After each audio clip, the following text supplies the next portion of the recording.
Thank you very much. Well, I apologise again for the fact that I wasn't here at the beginning of this conference, but I am delighted to be here as the chair, and I congratulate the Academy of Social Sciences for mounting this two-day event. I think it's really important, and the level of interest in it obviously confirms that.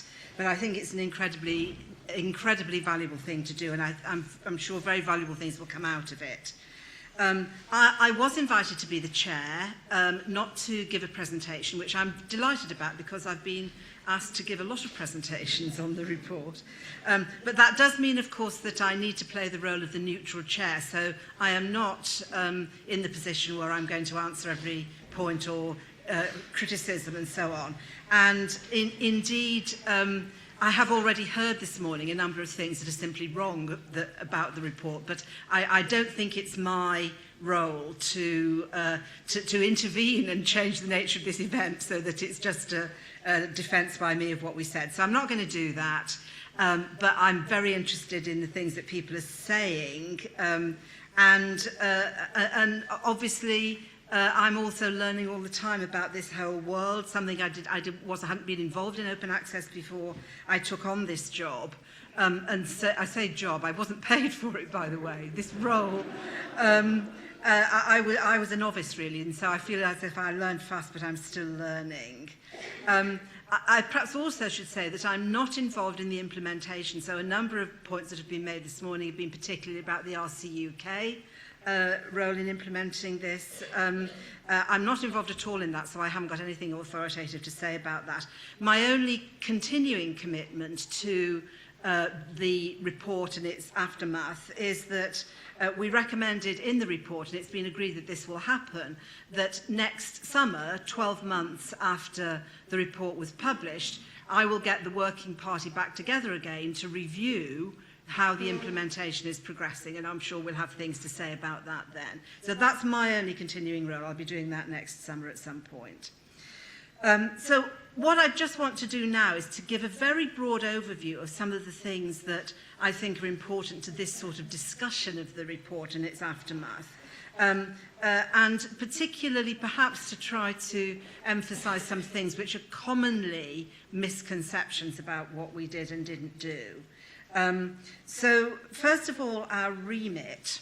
Well, we were commissioned by government, by David Willits in particular, but to be an independent group, and I honestly can put my hand on my heart and say we were independent. Contrary to what a number of people believe, we were not simply writing down what the minister had already decided he wanted to do. That was not the case at all. And it was in fact the case that I'm very confident on the basis of discussions I had with various parties that although government had a very clear final general objective of what they wanted to achieve, they didn't actually know how to do it, and that was what we were asked to advise on.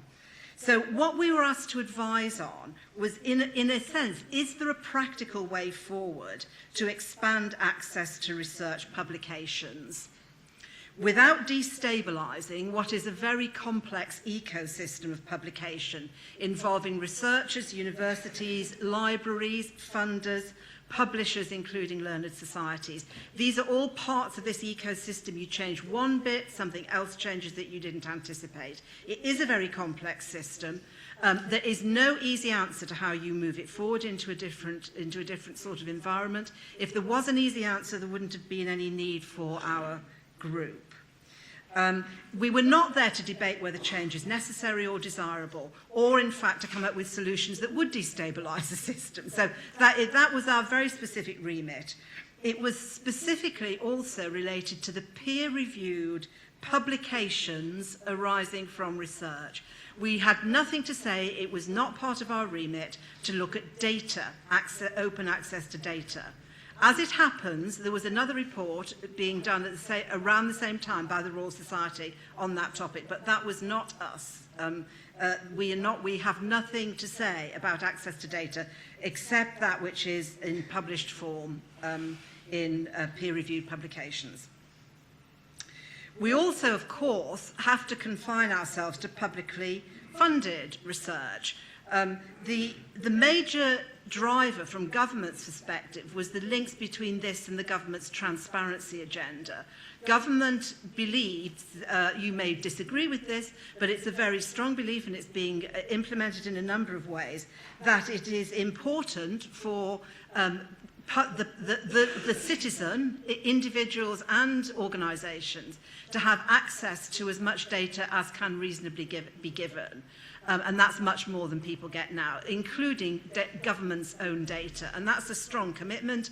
There's a belief that this will help to drive economic growth and also to help to improve the quality of life. That there are people and organisations who are not currently part of the research world who could make use of that and should. And I think that when academics think about it in that way, they agree with that completely. That there are ways in which our research could be used in very valuable ways to help to change the world, in the most general sense. And that's an objective that people can identify with. The government also believes that it's very strange that research publications are not easily, freely available now, because almost all research in this country, though not quite all, is funded by the taxpayer ultimately. So if the taxpayer has paid, then the British taxpayer should, by definition, be able to access the outcome of research. And that's been a very important moral imperative for government. It follows, of course, that we can't and didn't try to say anything about research which is not publicly funded. So research done by private companies, for example, is not included in what we said. Equally, we can't include research that's done by independent researchers, people like me, actually, who aren't employed by anybody at the moment to do research. Our recommendations don't apply to people who are not publicly funded. But everybody who has a job in a university which is paid for from public funds and who has research requirements in their contract is publicly funded, as far as I'm concerned. So that's the scope of what we did. And people have criticised us for not doing things that we weren't asked to do, but that was what we were asked to do. Now, really, I think the starting point of thinking about this is to recognise that change is already underway. This complex ecosystem is actually not stable at the moment. And that's fundamentally because the internet changes everything. So it changes our expectations about what we can all access, how we can access it, how we can use it, and how we can reuse it. And it is very interesting that publications arising from research are lagging behind other sorts of information that's freely available through internet sources. Research publications are not freely available unless you're part of the research community at the moment, for the most part, or if you pay either for an article or an edition of a journal, or a book, of course. The digital revolution in research publishing has already opened up new channels of publication. This change is already happening. We already have 10% of publications worldwide published on an author payments basis, and that section of publishing is growing fast, very fast, I think faster than any other. There is experimentation going on with different forms of publication, different forms of peer review. A number of you may know about this more than I do. There is the potential for not only destabilization, but something quite close to anarchy, if the situation isn't actually in some way identified and grasped. So we think that that's what we should do.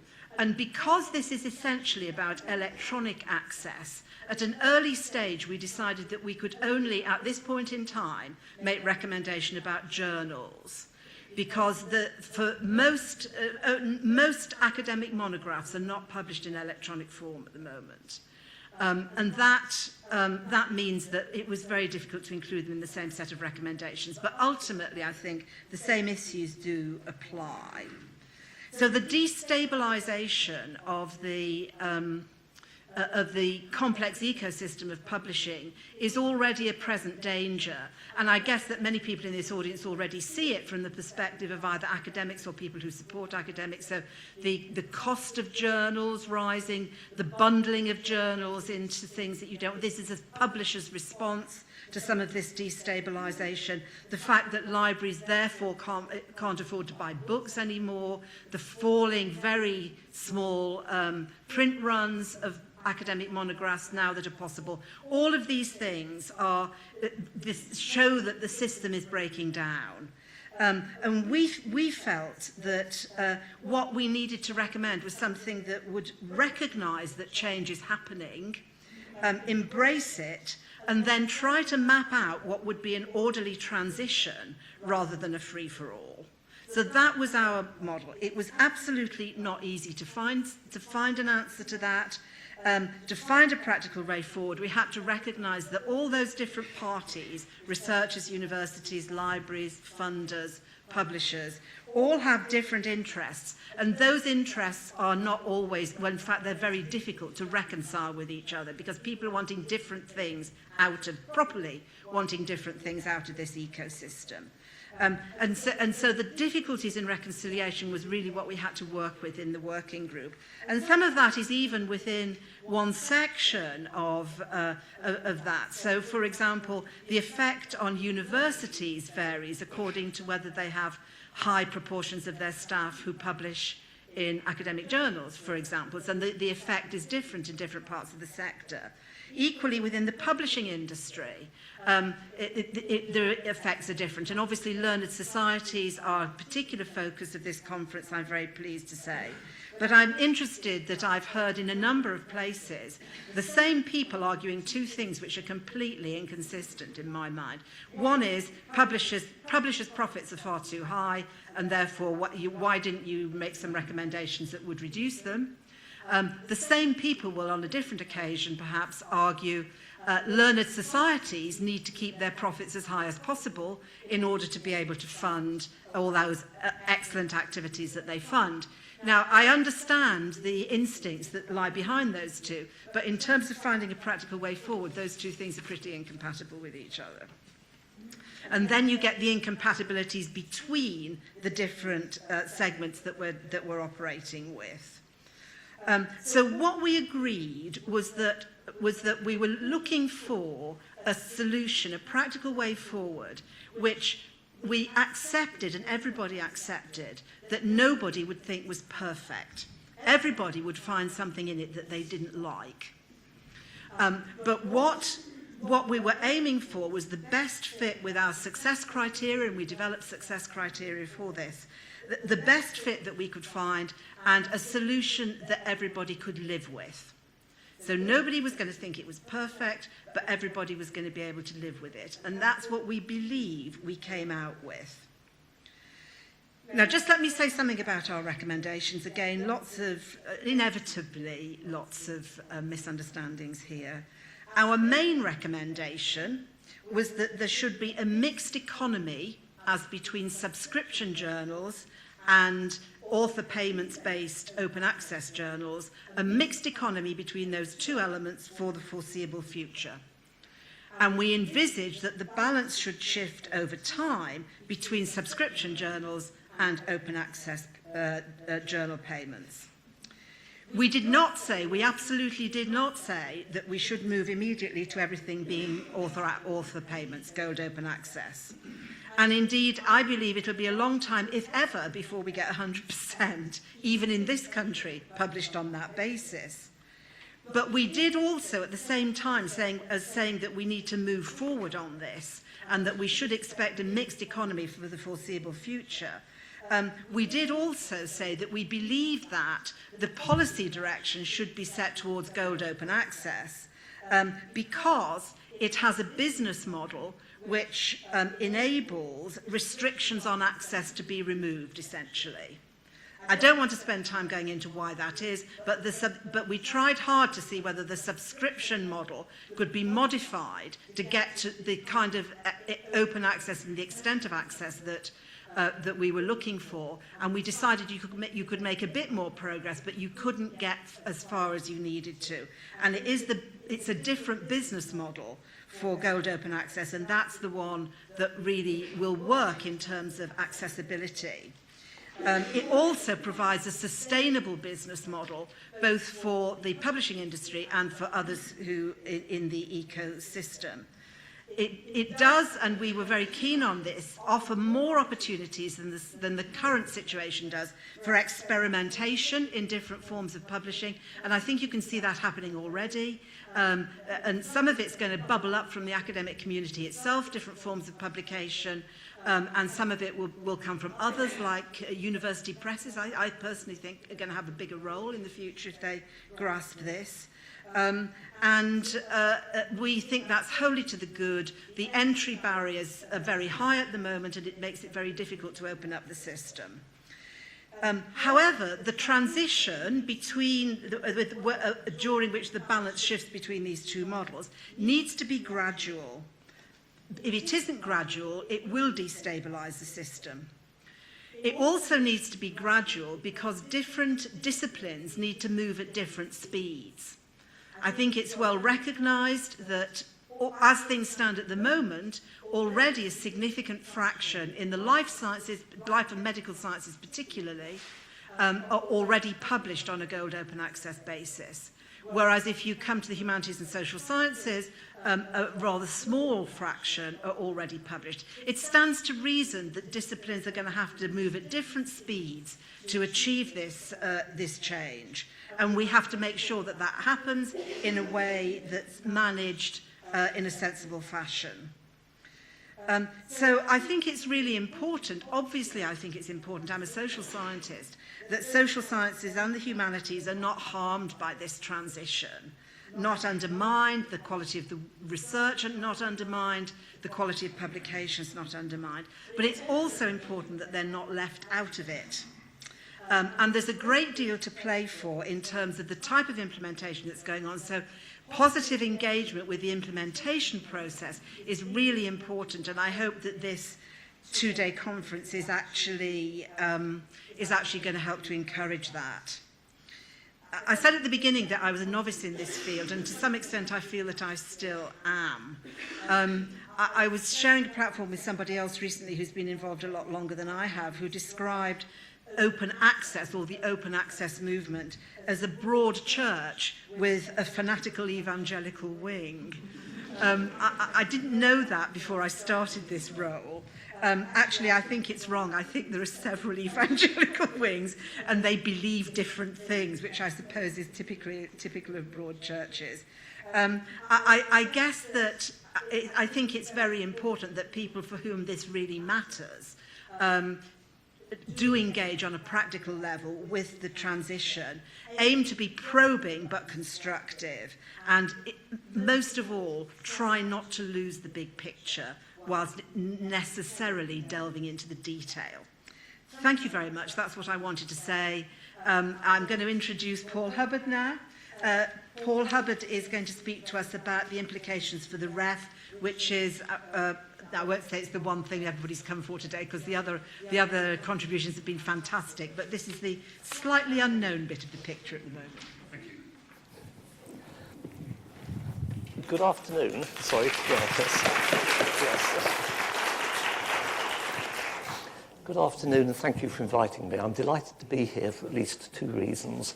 Number one, I've been talking about open access publishing for the last 15 years. As you can see, I'm quite an old bureaucrat, and I'm absolutely delighted that something is finally happening. Number two, I'm delighted to be here with Janet. I agree with everything she's said. I will say that first because I'm going to leave some bits out of my presentation now. I agree with everything she's said, and I am firmly of the opinion that the deal which she proposes is the best we were going to get, and we should go with it.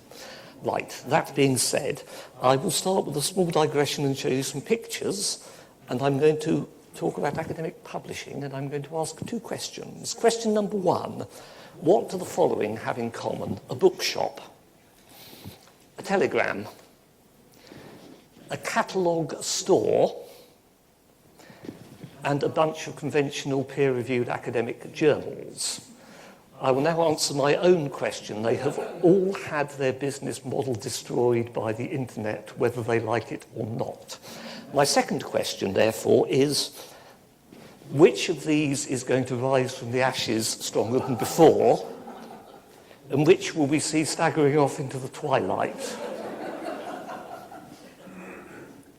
Seriously, I believe, and a number of my colleagues believe, that academic publishing is at a crossroads. The print subscription journal of a learned kind was a wonderful tool in the print age with a very important job to do, which it has done, some of us know, for some hundreds of years. However, once it is no longer necessary to haul great quantities of print around, and it certainly isn't, then what you are actually left with, and at least one speaker today has already mentioned this, what you're left with is the brand. The brands are valuable and important and are an important signal, and a badge which I'm sure you as researchers are all pleased to have, but brands and badges come and they go. They're vulnerable. You could equally well attach the badge to a robust peer-reviewed website, possibly otherwise known as a purely online journal, and it doesn't have to be funded by subscription. So really, change, I think, is coming, whether we like it or not, and that is my starting point for what follows. My second starting point is that if I talk about what HEFC is going to do, I always like to start with what our policy is and why, because I find that answers a good half of the questions you might otherwise ask me. So, leave the zombie to his business. The policy background. Research is a process of investigation leading to new insights effectively shared. I'm very proud of this. I wrote it myself. But it is a very important statement of our policy. A process of investigation leading to new insights, not any old rubbish, effectively shared. Therefore, dissemination of your findings is an integral part of the research process. It's not an add-on and it's not somebody else's business. Ensuring that the findings are disseminated is the responsibility of all of you undertaking and managing the research. And I'm happy to say clearly that as a research funder, please, I expect you all to do it. We are in favour of open data too, though there are a lot of questions to be answered about that, and I won't refer it again, but I will just put that on the record as well. Right. Prompt and effective dissemination of research findings, prompt and effective, please, has benefits including a better research process, better impact, because people might want to do things with your research, can find it. Very importantly, encouraging public support. The public, it is well known, tend to be suspicious if they see their money being spent on things they can't have access to at the end. There's a whole separate debate to be had about whether they understand it and what you do if they can't, but the underlying principle is the principle of transparency, which, as Janet said, the government is attached to, and we are attached to it as well. I will just digress briefly at this point to mention the question of IPR, which someone raised this morning. From where I'm standing, IPR is largely a different question. I see no necessary connection between how intellectual property created with publicly funded universities is managed and safeguarded, and how the published statements arising from research are published and disseminated. They do seem to me to be largely two different issues, so I'll say no more about that. Those phoenixes, just some examples I picked up off my recent email, actually, when I was writing this. The mandating of open access publishing is happening, and the important one for me there is the National Institute of Health Research in the United States. That is a much larger creature than us. The national states is a 20-foot budgie which will sleep wherever it likes in this regard. And if they're moving in that direction, we might just be in some good company. I'll come back to repositories. Growth in online journals has been mentioned. Experiments in online peer review. There have only been one or two, but they've been quite interesting. They weren't terribly well received, the ones I know of, but nonetheless, the notion that you can actually publish something in a controlled environment and invite a controlled group of people to comment on it, I would hope would excite some of you. It would excite me if I were a researcher. It's an interesting tool that wasn't available previously. I will just note experiments with online publication of monographs. Everyone says monographs are different. Well, they are today. They may not be different in 10, 15, 20 years' time, and that is the horizon we're dealing with here. Book chapters, perhaps I shouldn't have named one supplier, but it was one I could find the name of. Again, stuff being published online, and the continuing growth in institutional repositories, which I would also like to say a couple of words about. We are very keen on institutional repositories. We are very keen on institutional repositories for a number of reasons, one of which is that universities don't tend to go out of business too often, and if you want to be sure something will still be there, the sustainability of its headlines, the university repository is the place to put it. It also cements the notion that it is the job of the research community to look after its findings, and it is also something that we are pumping quite a lot of money into through JISC, and we'd like to see a return on it, please. Not happy about the low figures quoted by Tim for depositing repositories in some universities. We will be looking to you, whoever you are, please, to get those figures up. We're funding this for a purpose. Right. So, against that background and looking at the wide variety of publication media which are now emerging, I would like, please, to see researchers and, of course, those who manage research asking themselves 4 questions, of which I'm afraid I've only written 3 on the slide. What have I found? Who might benefit from knowing it? What is the best way to tell them? Which also encompasses, is this the final statement for the record that I have made a major new discovery, or is this a contribution to continuing debate, and if so, do they both need to be published in the same format? Question number 4, of course, is what are the available media in which I could publish this, and what is a fair price to pay to get it done? Yes, I am suggesting that we hope that one outcome of author pays open access, if that is the way we are heading, might be that institutions and researchers take a little more responsibility for the costs of publishing research. One of the reasons why there are so many subscription print journals now, and that they all cost us all so much, is that there's never really been an effective mechanism for cracking down on what they cost. You can't control library budgets in that way. We could be moving to a different world in which the decision is taken at the point where the individual researcher decides whether they have something worthy of publication. And yes, I've suggested publicly before, and will do so again, that some people in some disciplines, perhaps you're not the worst offenders, are probably guilty of publishing too much and could get by with leaping into print or onto the internet a little less often if they needed to. So there's some hard things. Why are we doing this now? There's the Minister's statement. The Minister has decided to put the UK at the forefront of this particular wagon. It's not a bad position to be. We've been at the forefront of the internet in research for years through JISC. The decision has been taken in either case. What's HEFSI doing? Our statement responding to Janet's report. We welcome the Secretary of State's response. We will continue to press forward within the framework set out in the response, back to my opening remarks. This is the deal we've got. Let us please get on with it. As a first step, we would like to make clear that institutions can use the funds provided through our research grant to contribute to the costs of publication. This is a clear steer from us, and I haven't got anything else in writing about funding, so I'll speak about that now. This is a clear steer from us. We are paying you all a block grant. We're paying you all quite a large block grant. Those of you who do a lot of research, those institutions that do a lot of research, get a large share of that block grant. We are going to be looking to you to fund the transition and to fund it from the funding that we already have. There isn't any more money, and no one has presented a convincing case why we should change the highly selective way in which the funding is already allocated. So I hope our position is straight on that. Now we come to it. What's the Council doing?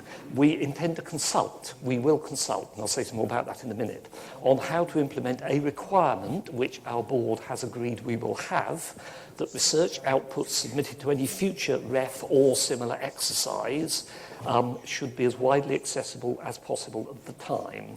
This would not affect the current REF due to complete in 2014. Absolute promise, no change to the rules. The current REF, they're out there, is too late, and indeed it would be too soon to change anything anyway. We're talking about what happens next after it. Right. Why are we using the REF? Well, as I said, we're a block grant funder, and I don't want to get into a debate about exactly which research is and is not publicly funded, but we do pay for most of it. The REF seems to us to be a good mechanism to choose because it is a very high-profile national process for research quality and assurance, and it identifies the very best research produced in the UK over a period.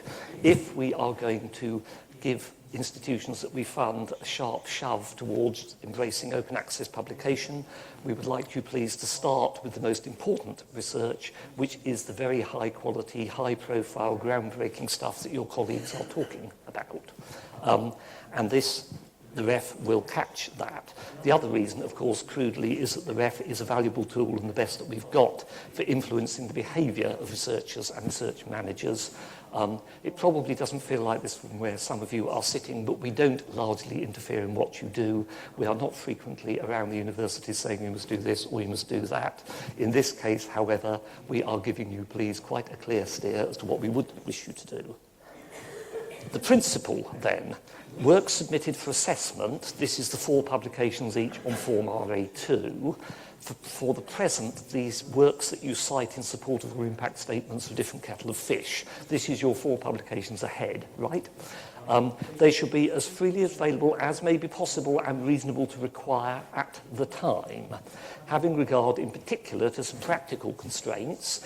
As I'll explain in a minute, we're not going to tell you next week what it is we plan to do, and we recognise that if it takes us a while to sort it out, we will have to have due allowance of time afterwards before it comes into effect.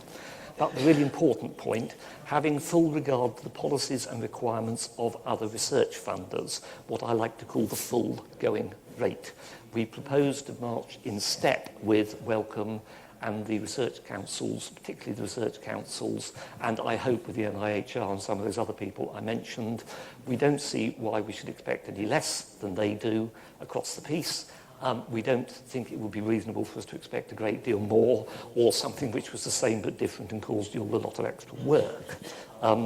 What is probable, therefore, is that the requirement will be expressed in terms of work that was either published or submitted for publication after a certain date, and that it will be expressed in terms that it shall have been published in a particular way, like the research councils.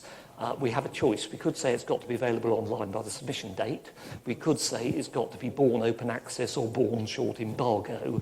We are minded at present to go for the latter because it is more effective, more demanding, frankly, and more closely mirrors what the research councils are requiring.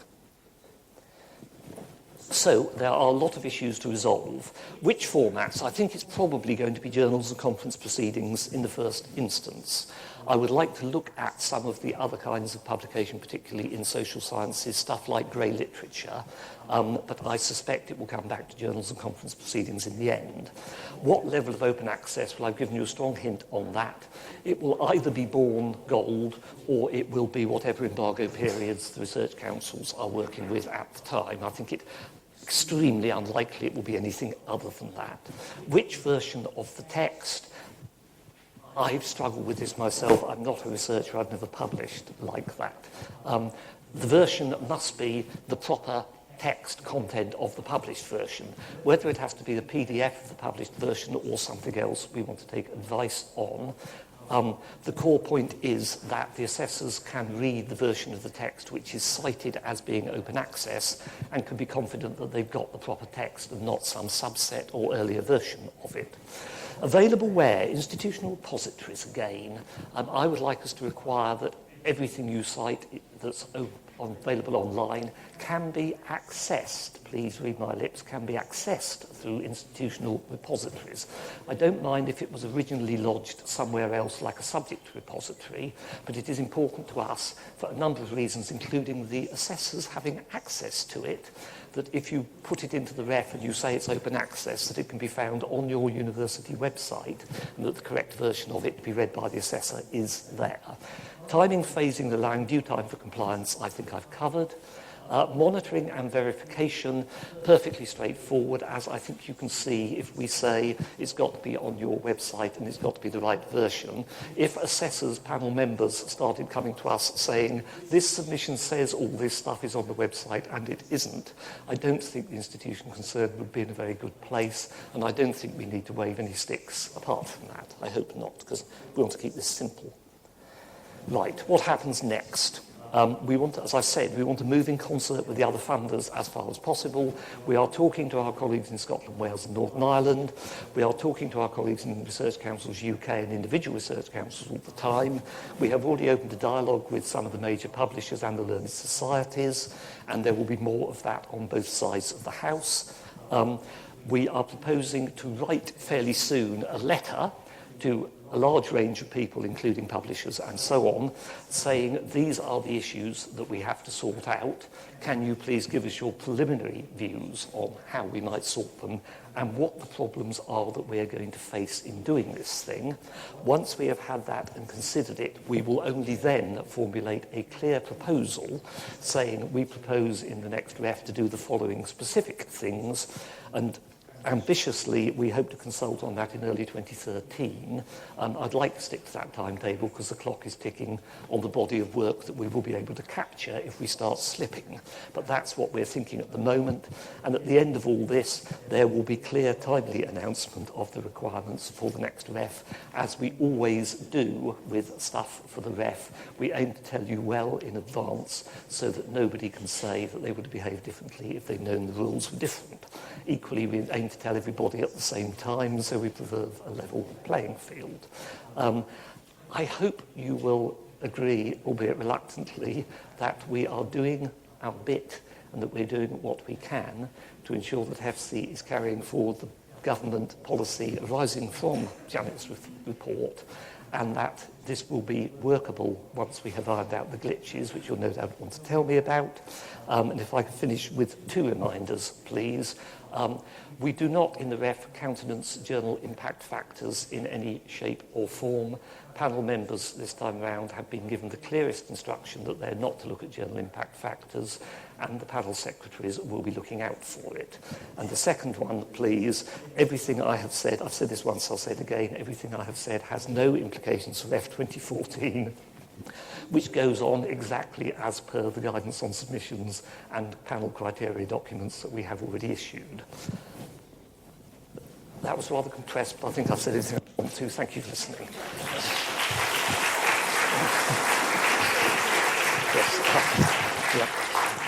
Paul, thank you for an incredibly clear steer on what HEFC is likely to come out with. And of course, I recognise the need for speed because people will start publishing in 2014, potentially, for things that could be submitted in the 2020 REF, if indeed 2020 it is. So I think HEFC's recognition of that need for speed is very welcome. Let's take some questions to Paul now. Question at the back.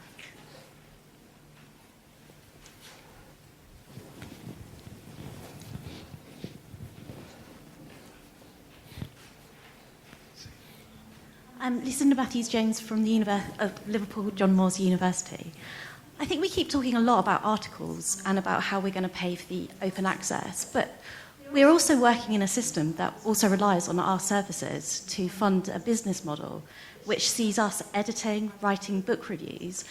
And if you're talking about how how the taxpayer isn't necessarily comfortable with the idea that our research isn't free, how can we then compete within a sort of system where we're actually propping up a commercial system that sees us working for them for free in terms of peer reviewing, editing, writing our book reviews? And how does HESCI feel about rebalancing that address? Is it time for us to actually start charging? Does HEFCI have a view on that? Lord, I didn't want to be asked this. Not. I'm afraid I'm going to say this is a personal view. I really don't want to debate about charging for the services of academic colleagues working as peer reviewers, book reviewers, and so on. I would like academic colleagues who do those things to feel that they are getting due recognition and are not being, as you put it, ripped off. And if I may, I'll go so far as to remind you of what I said about asking whether it's worth what it costs you to publish things. I think there may be a rebalancing to be done there, but I had rather see a rebalancing by agreement than a row about we're not being paid. Thank you. A question near the front here.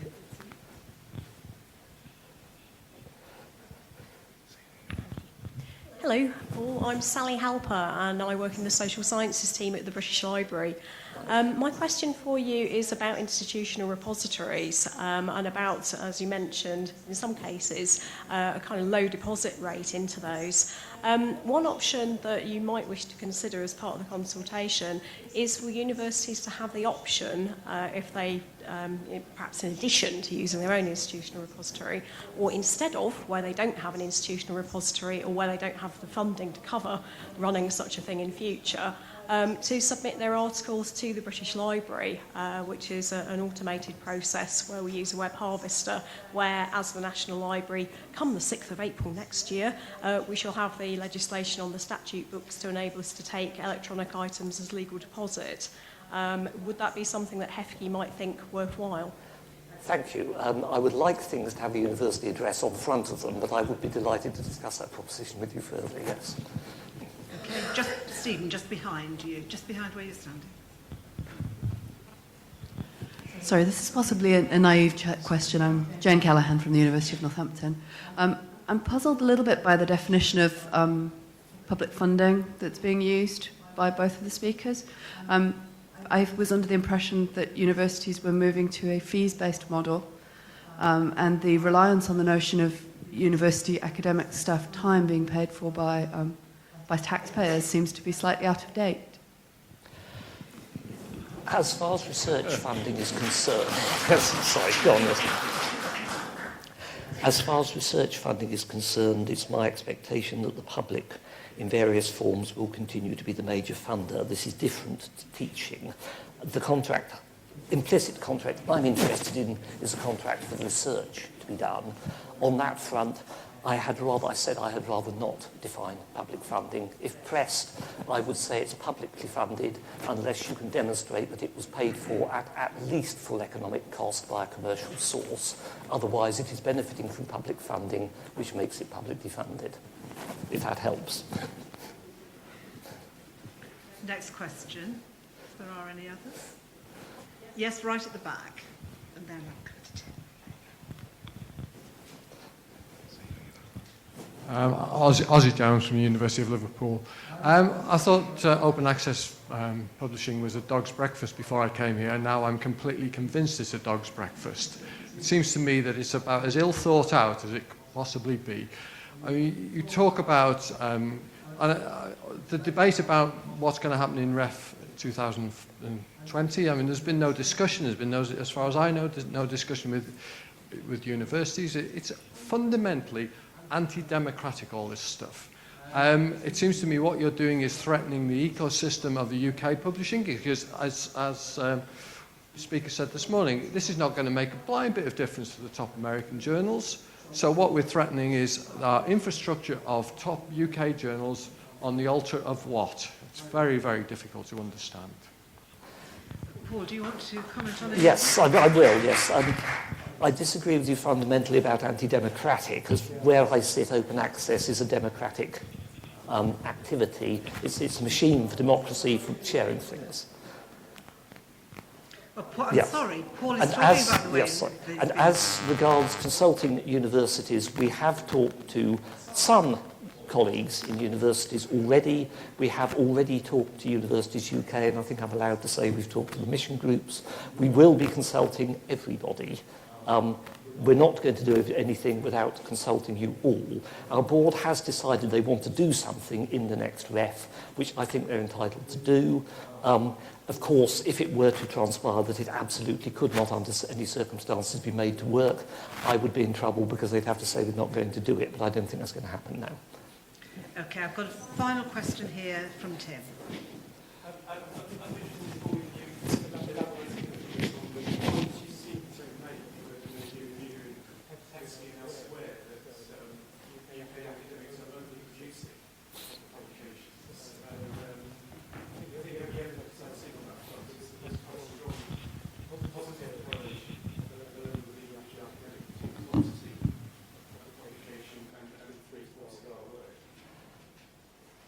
Yes. To be honest, this is largely an opinion, and it's one that some of us hold, and I don't want to overstate it. We are clear, I think a number of us, there's a question to be answered about whether academics need to publish as much in comparatively expensive formats like peer-reviewed journals as they do. The other thing which gives me comfort is that more than one academic has said to me privately, yes, I would agree that we sometimes publish things which don't really add anything, but of course we're all under a lot of pressure to publish. The pressure to publish, let us be clear, comes within the academic community, not from me. And it's something I would like to see the academic community address. I don't know if that answers your question as best I can do, I think. We do need to move on to the next session. I just would like to say that I feel quite strongly that if anything could happen, whether it's through this method or not, to release some of the pressure, particularly on early career academics, to feel that they've got to publish large quantities rather than to get themselves embedded in an area and wait until they've got something to say. I think that would be wholly to the good. Whether this is a mechanism for doing it, I don't have any opinions on. But I think that those of us who've been in academic life for a long time do recognise the detrimental effects, particularly in the early career stages, of pressure to publish large volumes. That's my personal observation. Paul, can I thank you very much again? We really appreciate it. And it sounds as if there'll be a lot of responses when HEFC does consult on this. Okay.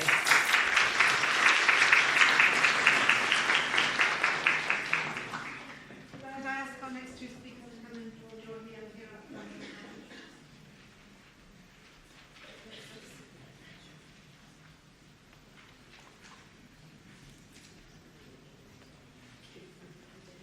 No, I'm going to stand over here. They will both be talking in this session. So if you'd like to put the mics on, I'll introduce them in a moment. That's okay. Yeah. Okay.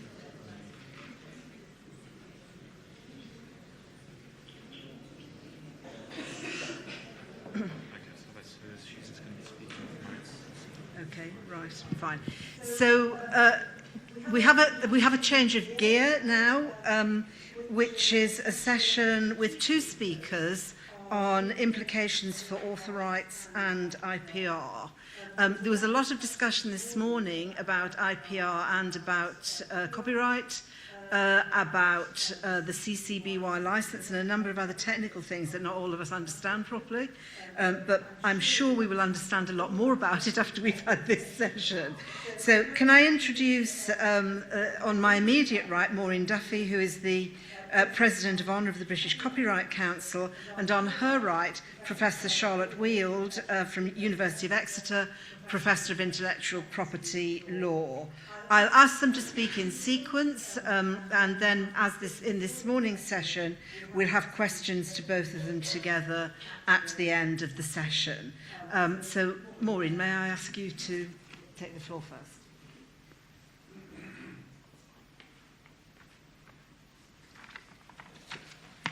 Well, good afternoon, ladies and gentlemen, and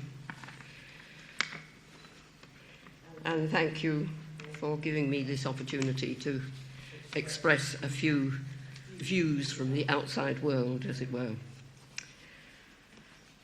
It will be no surprise to some of you here, having heard that I'm President of the British Copyright Council and also, incidentally, President of the Authors Licensing and Collecting Society, to hear that I have grave reservations about the implementation, or should I say the imposition, of the Finch proposals in the area of the arts and humanities, because of the implications for authors and their rights. Copyright, as many of you will know, is under attack from many quarters. Under the influence of Google, our Prime Minister believes that copyright is to use the cant phrase, not fit for purpose. It is currently regarded not as a droit d'auteur, author's right in the UK, but as a property right. Property may be bought and sold, bequeathed and leased. It is a commodity. Increasingly in the UK and other parts of the world, copyright is viewed not as the individual human right, as envisaged by the Universal Declaration of Human Rights, but more in terms of a patent exercised or acquired by a business or institution and divorced from the original creator. As many of you will also know, copyright in the UK resides in the recorded expression of a work in writing, sound recording, broadcast, graphic work, photograph, and so on. There is no copyright in ideas per se. The original purpose of copyright was, and still is, in my view, or should be, to enable further creation by providing a means of return to support new work by the author-creator. In this sense, it is a form of currency, allowing an exchange of goods between author and consumer. Increasingly, however, new players have come into the value chain, obscuring the original concept. The right to make a work available resides with the original author.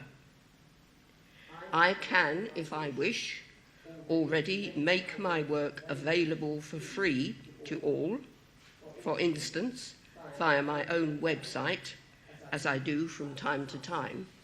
If anybody wants to read a long modern version of Piers Plowman on the cuts, please go to my website. The implications of, in particular, the gold route are to take this right away from me and compel me to give free access to my work without compensation. This is compounded by the demand that I should also assign the copyright to a publisher or an institution or repository. This means that I no longer have the right to include the work, say a journal article, in a volume of essays, or even to quote from it without someone else's permission.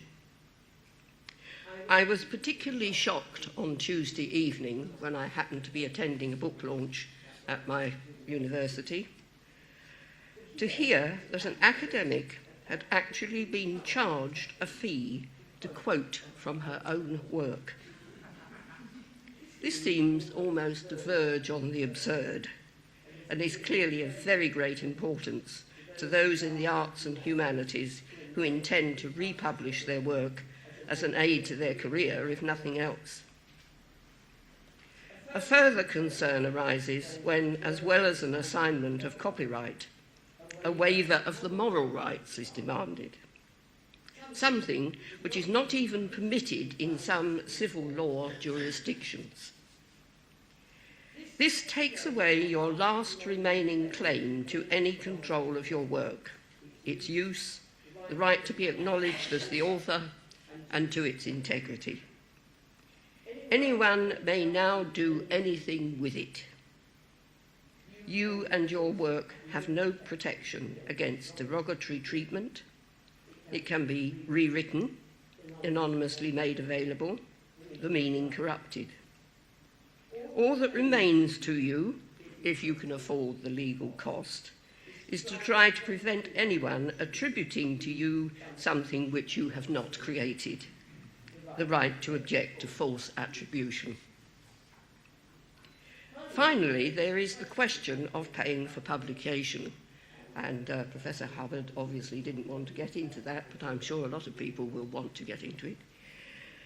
In some cases, the institution has offered to set aside a fund to support publication.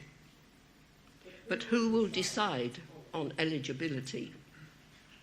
At present, the publisher decides independently after a process of peer review.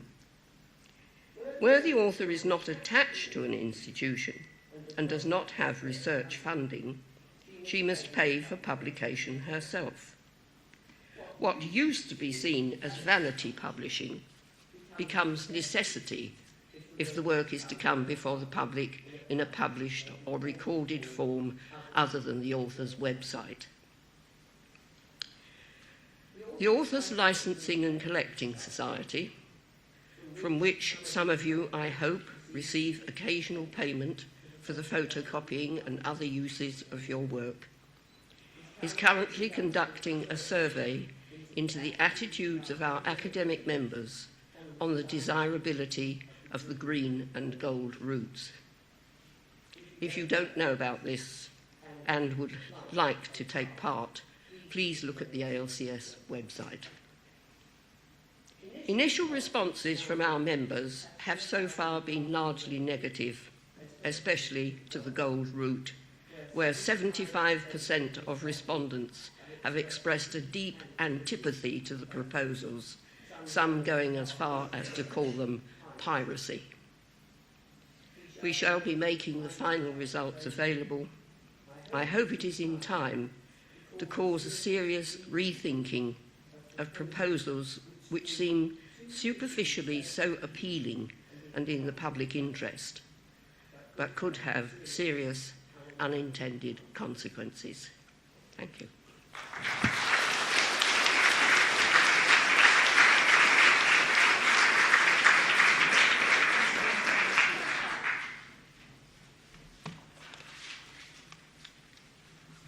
I can just stand here, yes? It's just... Yep, that's fine. Okay, thank you. Thank you. Hello and good afternoon. I'm very sorry I missed this morning. I came in for Exeter and it took me 7.5 hours to get here.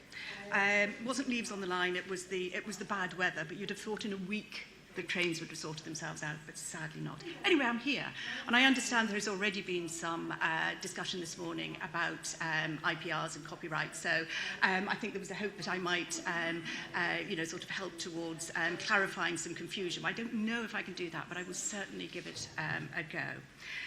So I am going to talk, I've been asked to talk about the transition to Finch and the implication for authors' rights and IPR. Just a couple of words about me before I start.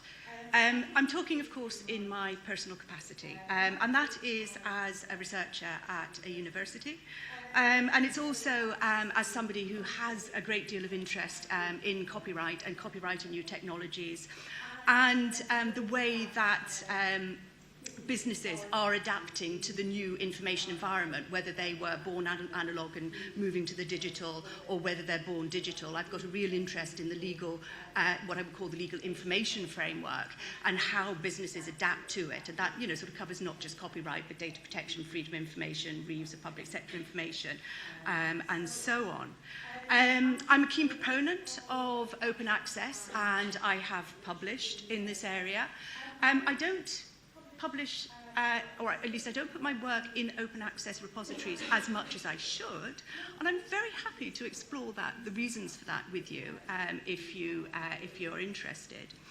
I've also have practical experience in the open area generally, as being one of the original co-drafters of the Open Database License, which is used by a number of institutions when they want to make data freely available for people to use, and it's subject to the Database Directive.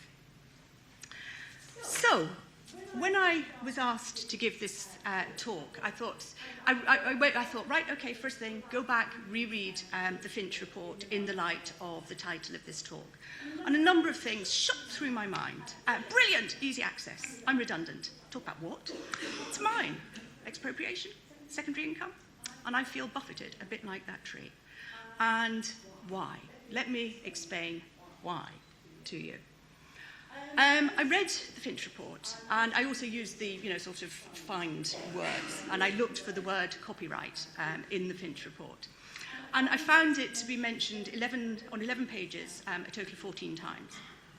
And it talked about copyright and the need for an exception for text mining, which of course is something that is coming in the, or at least has been proposed in the Hargreaves review because of the difficulties of text and data mining. I know we don't want to get into data so much, but difficulties for text mining at the moment with our current copyright framework. It was talked about the advantage of digitisation for out-of-copyright books, which is great because if things are out of copyright, you can digitise them and make them available. Wonderful, absolutely brilliant resources for everybody. Talked about copyright being an impediment to the digitisation for works which are still protected because, you know, sort of obviously digitisation involves reproduction and the exclusive rights and so on, and also talking about orphan rights, and we all know the difficulties of, orphan works, and we all know the difficulties surrounding orphan works when you can't find out who owns the copyright. It talked about the funders and institutional policies which require depositing compliance with copyright and licensing arrangements, and of course in those arrangements there are always restrictions on what you can do in terms of, you know, sort of the requirements for third parties and what they can do with the works that are in the repositories. Also talked about the problems with semantic publishing, you know, the advantages, or at least the potential is huge. The difficulties when you look at copyright are immense, there is no doubt about it. When you have licensed access, there are always restrictions on use. Talked a little bit about CC, Creative Commons licenses, and copyright was mentioned in footnotes and in appendices. And I thought, okay, copyright, since 1709, statute ad ban, it has been the framework, at least I always thought it had, on which the publishing industry has been built. Copyright nominally, you know, is the argument that the reason we have copyright is an incentive to innovation. Why do we have copyright? Because it gives you an incentive to innovate. So then you write your articles, you write your books, you can get a return on them, so you have an incentive to make more. And there was nothing about ownership of copyright that I could find in the report. So if I come back to what, you know, sort of these things that were rushing through my head when I read the Finch report. Brilliant, easy access. The report talks about the behaviour of researchers, how, you know, sort of we want to find information and we want to have access as soon as possible, and if you can't get access, you know, you do a bit of deviant behaviour and you might, if you're lucky, if your attention is long enough, you might try and find the work somewhere else. If not, you just don't bother with it. I had exactly that experience when I was looking for something. I've been writing about keyword advertising and trademarks, and there was an article that I wanted to read which had sort of criticised some of the recent judgments. And of course, I found a reference to it. I Googled it. I found a reference to it. And I thought, yes, because it said the authors are delighted to say that the publishers have allowed them to link to the PDF of this file. And I thought, yes. So I clicked on it. And I got to the paywall. And I thought, that's not what I understood by that. So I went back to the original page, and it said, click here. The publishers have allowed you to link to the PDF. Click firewall. Okay, I'll go somewhere else. So I exhibit exactly the same behaviour as being identified in the report. That's what I want. I want easy access. I want to be able to find the stuff that I want. I want to be able to refer to it. I want to be able to incorporate it into my knowledge and make it more widely available. So brilliant, lovely. I'm redundant. That really sort of went through, you know, sort of it just tickled my mind. I'm in copyright and new technologies, and suddenly copyright is not relevant. But I jest, of course. So the one about talk about what, when the title is The Transition to Finch and the Implications for Author Rights and IPR. What? Is there an implication for IPR, or is there IPR here? And then I thought, well, whose IPR are we talking about here? And I thought, it's mine. I'm the researcher. It's my copyright in the scholarly article that we're talking about here. Now, I know for many years there have been discussions in higher education as to who owns the copyright in articles that are produced. I'm not talking about patents here, and we've already had one reference, I think, to, you know, different sorts of IPR in institutions, and there are different sorts of IPR. Here I am talking about copyright in scholarly articles. And there has been discussion for years. Institutions own it because you're an employee in the course of your employment. Show me an institution who actually enters into the license with the publishers. That's what the researchers do. The institutions don't claim the copyright in the scholarly communications. The copyright belongs to the researcher. It's my copyright. And I thought, expropriation. I thought, oh gosh, that's a very strong word, isn't it? Am I having my property expropriated? And I thought, no, don't go there. Don't go there, Charlotte. It's not being expropriated. Nobody has suggested that I no longer have the title to what I have produced. So not expropriation. But then I did think, what about secondary income? What about the CLA license, which actually, sort of for a number of people, for a number of academic researchers, so it can be, a not insignificant amount of money that they get through secondary income. And then I thought, well, if we're going on to monographs, what about, sort of royalty income as well? So there was, sort of, I didn't sort of think that through, I haven't thought that through wholly, but, there are issues there for the income for the researchers. And this is why I feel buffeted. This is why I felt, well, look, the intellectual property is mine, the copyright is mine, and I feel as if I'm being buffeted by government policy, by the universities, by the funders, by the publishers. What about me? So, now I said I had written about open access. And here is something that I wrote in 2009. I thought very useful to reflect on this, given that sort of we really are in, taking a huge leap forwards with the Finch Report.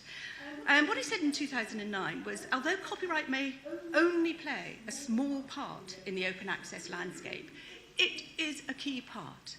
How wrong I was. It's not a key part, I think, because I cannot see that, sort of copyright has necessarily, an awful lot to say about the new framework that is being built. I also said, and I was interested in reflecting on it, where direction does come from above, and what I was talking about there was direction towards moving, sort of to expanding and extending the open access movement. Open access may be a byproduct of the pursuit of other goals. And in that particular instance, what I was actually thinking about was the criteria for Ref 2014 were being discussed. And one of the things that was being discussed was citation counts. And of course, some of the research that had been done around open access had suggested that if you publish in open access repositories, then your citation count is higher. And so in 2009, obviously, sort of universities got very excited and said, oh, we've got to have repositories, and you have to publish it, sort of you have to put your work in the repository. So I thought that would, really sort of push, probably more strongly than it actually has, the number of open access publications that are available. What I didn't see, and I should have been, sort of more savvy about this, I think, but what I didn't see was that the government would think that we would get into economic difficulties, and the government would see that, sort of a push towards open access may well contribute to a revival of the economy, which is what, in essence, we have. I also said the law of copyright will not be an impediment in this. It will be a backdrop against which community standards of attribution and integrity will be respected. I think I was right there. I think the law of copyright is not going to be an impediment in this, but we will still have the need for attribution, and there will be strong needs for respecting the integrity of the work as well. So, what is copyright going to do in the new framework? I have always thought about copyright as being really sort of the bedrock, sort of the place from which, sort of businesses spring. It's been a foundation block, if you like, of information businesses. That I don't think will be the case anymore in the open access environment. I do think it will be needed. It's not a key part, but it will be needed. And I think it'll be a bit like sticking glue to sort of stick the bits together to make sure that it does actually, it can actually work. I did ask myself whether we actually need copyright any longer. I mean, I started off saying, well, do we need it any longer in terms of academic publishing? And then you get to the question, or at all. Should we have a liability rule? So should we simply have, sort of compensation for the creators of the work? But that goes off on a little bit of a tangent. And it is also the case that copyright exists. And you cannot just give it away. Copyright is a property right. You can't give it away. If you give it away and you say, I don't want it anymore, it essentially sort of falls to the Crown. But even before that, we have all the difficulties. We have orphan works. You can't just give copyright away, so you have to do something with it. And you might say, well, let's change that. But of course, we are in a system of international treaties with the Berne Convention, which is also in the World Trade Organization TRIPS agreement. So we've got international regulation around copyright that says, sort of the property right lasts for the life of the author, plus in many jurisdictions 70 years. You cannot give it away before that. You also have, of course, a whole raft of regulation at European level around copyright. And, of course, we have all of our domestic laws as well. So you can't get rid of it. You have to do something with it. So, if the ultimate goal that we want to get to is the publication of research results in open access or hybrid journals, I think it's, it is really, really important that we get the chain of permissions correct at this stage. It's been fuzzy for years. I think this is a good opportunity to get rid of the fuzziness, actually. And we need to get the chain of permissions correct so that people know what they can do down the line. I have worked for many years with colleagues in academic life who tend to be really very risk averse, don't want to tread on other people's rights and won't use it if they don't know who it belongs to and who they should ask to be able to use it. So we need to get the chain of permissions correct so that third parties can use works with confidence. In the Finch Report, the CC BY license, the Creative Commons BY license, has been suggested as a suitable licensing mechanism. And it is, of course, the simplest licensing mechanism, the Creative Commons licensing mechanism, because it allows the user to do an awful lot of things with it so long as the author is attributed. And if people are worried about their moral rights are not affected. But it does enable third parties to share, to remix, which means to sort of change the work, put it in different genres, mix it with other works, make it available. It can also be used for commercial use. So it is the Creative Commons license that enables the broadest possible use of the work by third parties. What I do worry about if this type of license is used, particularly in the arts and humanities, because the outputs from researchers in the arts and humanities tend to be very rich and they often bring in third-party materials into the works. How are these going to be reasonably and properly dealt with in this type of licensing system? And in terms of the sort of chain of licensing, what we should be really looking at is from the academic, it's mine, I need to be in there somewhere, to the publisher, and the publisher to the user or the repository or whoever it is in the middle. It's in essence, dare I say it, what has happened for many years between the academic and the publisher, but not from the publisher to the user. So just coming back to my question, do we actually need copyright any longer for academic publishing? I've already said, so we've got it, we have to do something with it. But there's a lot of things that we actually don't need about it that sort of copyright gives you. We don't need the practical exclusivity that copyright gives. In open access, anybody can use it. We don't need that exclusivity.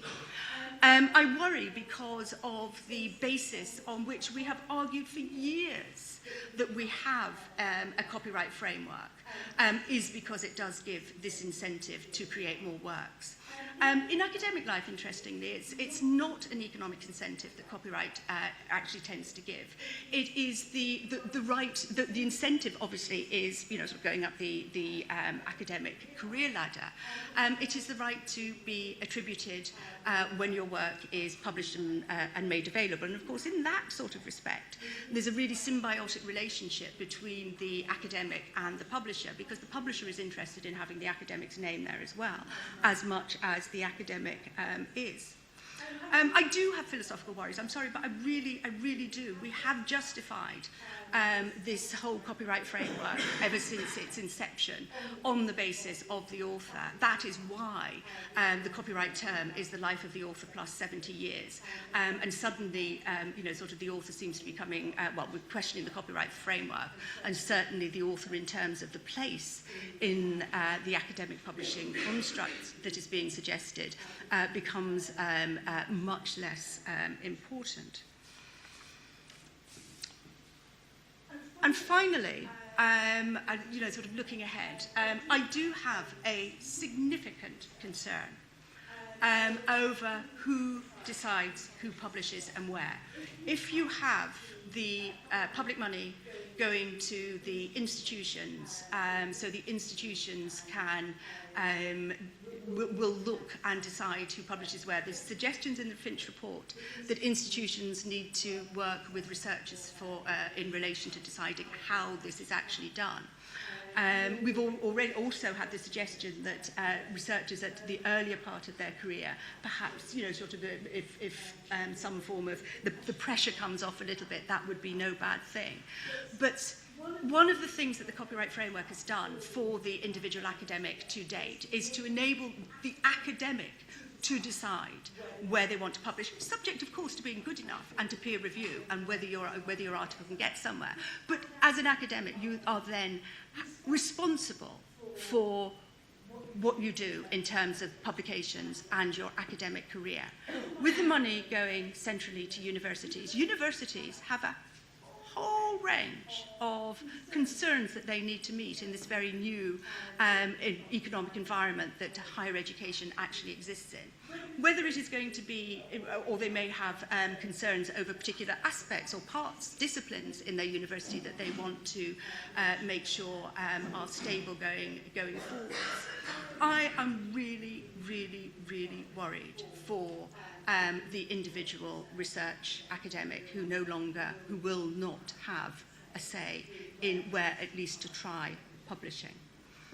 And I also see it as a significant opportunity. And I'm asking myself, why only research articles?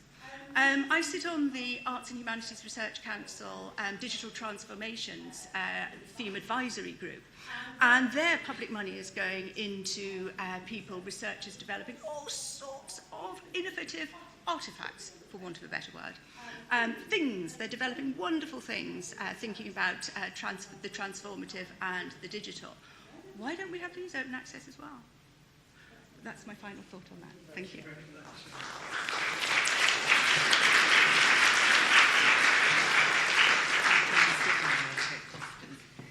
Thank you very much indeed. That's opening up, as I said, a different area from the other presentations.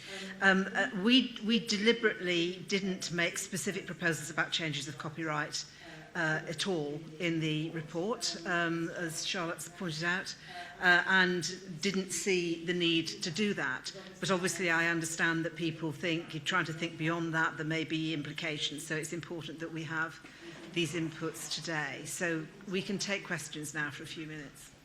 Yep. Yeah, please. Thank you. I'm Naomi Siegel and I'm here representing the University Council for Modern Languages. But it's with a slightly different hat that I'd like to make one remark and one question. The different hat is that I was active in the European Science Foundation for the last 6 years in the Standing Committee for the Humanities. And they recently ran an event for early career researchers, which they call Humanities Spring, and it's published its report there online, and it was looking at new publication methods and means in the humanities. And the main point that I retained from the very interesting discussion is this, that we have hitherto, particularly with peer review, been looking at gatekeeping in relation to what gets published. And that in fact, once you get to a sort of open access world in which there is just masses and masses of stuff, what you're looking instead is for pathfinders, other kinds of guidance which actually need another kind of being kept. So I just wanted to throw that into the discussion because that hasn't really been mentioned yet. And my actual question specifically is that nobody's mentioned the word plagiarism yet. And I wondered how that relates to all of this, all of these proposed changes. Yes, I'll have a go at that. I read a report recently which, to my mind, conflated plagiarism and copyright infringement, which I have to say upsets me because I don't think plagiarism has actually got anything whatsoever to do with copyright at all. They stem from two very different philosophical underpinnings, and they're not, they're not the same thing. But I cannot see why open access should be have any impact on, lead to any greater plagiarism at all. Not at all.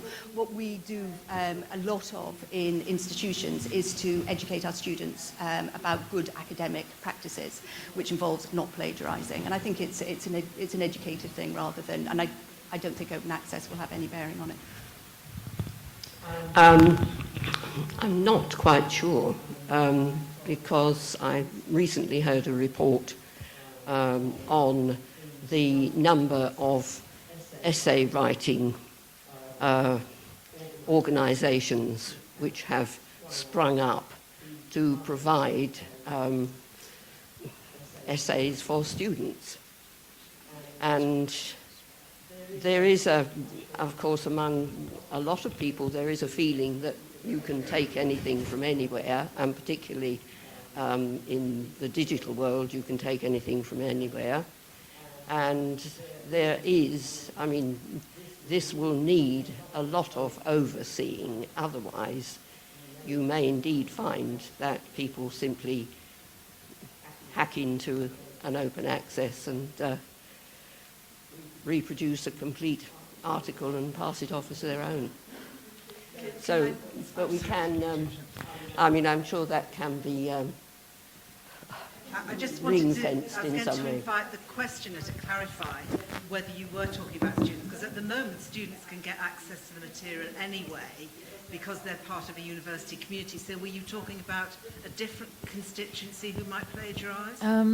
I think I was thinking of both students and academics, but I was wondering whether if ownership is a different thing from what it has been hitherto, if that affects plagiarism in a legal sense, in a sense that can be policed or not. If ownership was different, it wouldn't have any impact on plagiarism at all. Plagiarism is plagiarism. It's the taking of ideas without attribution. Okay, thank you very much. That's very clear. Next question, please. Yes, right at the back, and then somebody over this side. Can you put your hand up again? The person, thank you. My name's Nicky Ferguson. I'm doing some work for JISC, creating support materials for learned societies to come to terms with the changing landscape in open access. So if anybody's got any ideas, by the way, please approach me. But I just wanted to ask specifically about the moral rights of the author, which two previous speakers have told us are compromised by the proposals for gold open access. And the immediately last speaker, as I think correctly, said that the CC BY license in fact specifically allows and protects the author's moral rights. So I wondered whether you could have comments on that from both the speakers. We need to ask the lawyer, probably. Sure, no problem at all. Well, certainly the CCBY license says specifically, in no way are any of the following rights affected by the license the author's moral rights. So they're not affected under the license. What the license says and what people do, of course, are different things. And given that the CCBY license does allow remixing, I think, maybe, you are going to get into questions of, in practice of what is a derogatory treatment of a work. In the same ways that you do anyway. But it specifically says that they, they are there. It does say they can be waived if you want to. Okay, there was a question over that side of the room. It does rather worry me, though, in the case of a Creative Commons license, that there is no organisation behind it to actually police it, you are still on your own. You've still got to find out if somebody has contravened your licence, your Creative Commons licence, and you've still got to go to law if you can afford it to do anything about it. So it is of only very limited use, and it's not really all that much more than you can do yourself. If you so wish, you can create your own licence on your website if you want. Okay, thank you. Next question. Jill Jameson, Chair of the Society for Research into Higher Education. Bearing in mind our responsibility to wider society and to the public in terms of general intellectual information and quality, and in fact to independent researchers as well as informal learners and adults and parents and so on, at what point are we going to more widely inform the public, ask for consultation in this area, bearing in mind the many people who are actually funding the higher education system through student fees? I have a concern that actually this is such a complex area that people may not be recognizing the extent to which general public concerns are brought into this. If that's a question about consultation, I think the only specific consultation that's going on, as you've already heard this afternoon, is the one that HEFC is running at the moment. Was that what the question was about? No, it's a wider question than that. I do believe that the HEFC consultation should go wider than just to the higher education community as such. I'm talking about essentially the wider public in terms of the rights to knowledge and also the publications that, if you like, are invested within our community. So the extent to which scholarship is actually bound within this. And so I'm talking about whether the government as such, or the academies, or the learner societies, or a range of different organizations should be coming together to actually inform and consult with the public about this. My concern is the extent of difficulty of accessing this debate and its implications in the longer term. Okay, I think I have to take that as an observation. I don't know whether I agree. Yeah, okay, thank you. We'll take that as an observation. I don't think anybody's got any particular response to it. Are there any more questions in this session, or can we move on to the next one? Okay, well, may I thank both our speakers very much indeed. It's really appreciated. As you can see, there's a lot of interest.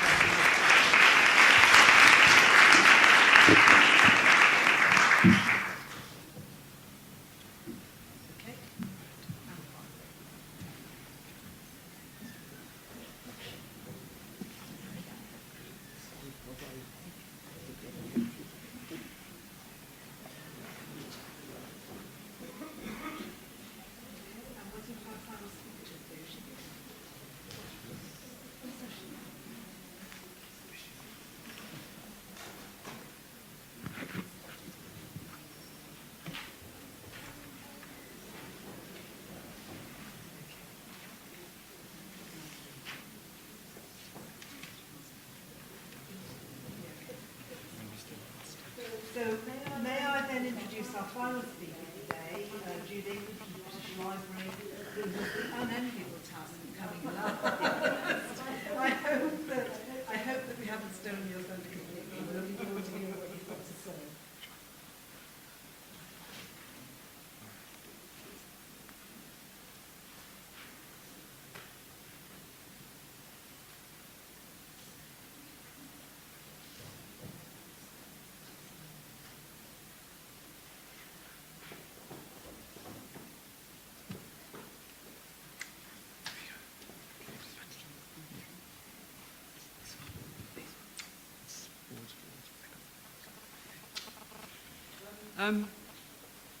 Good afternoon.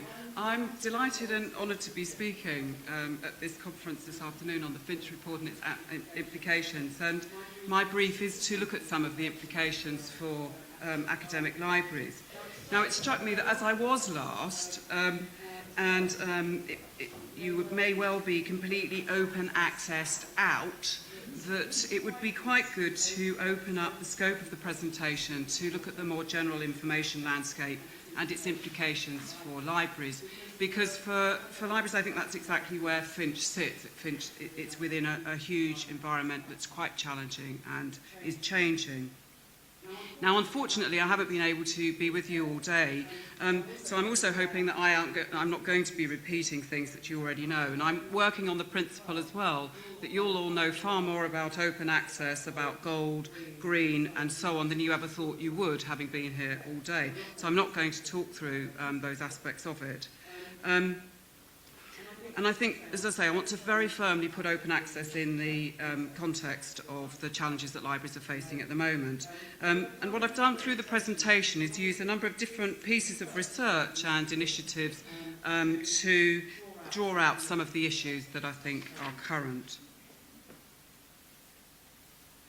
On my first slide, I've got some statistics.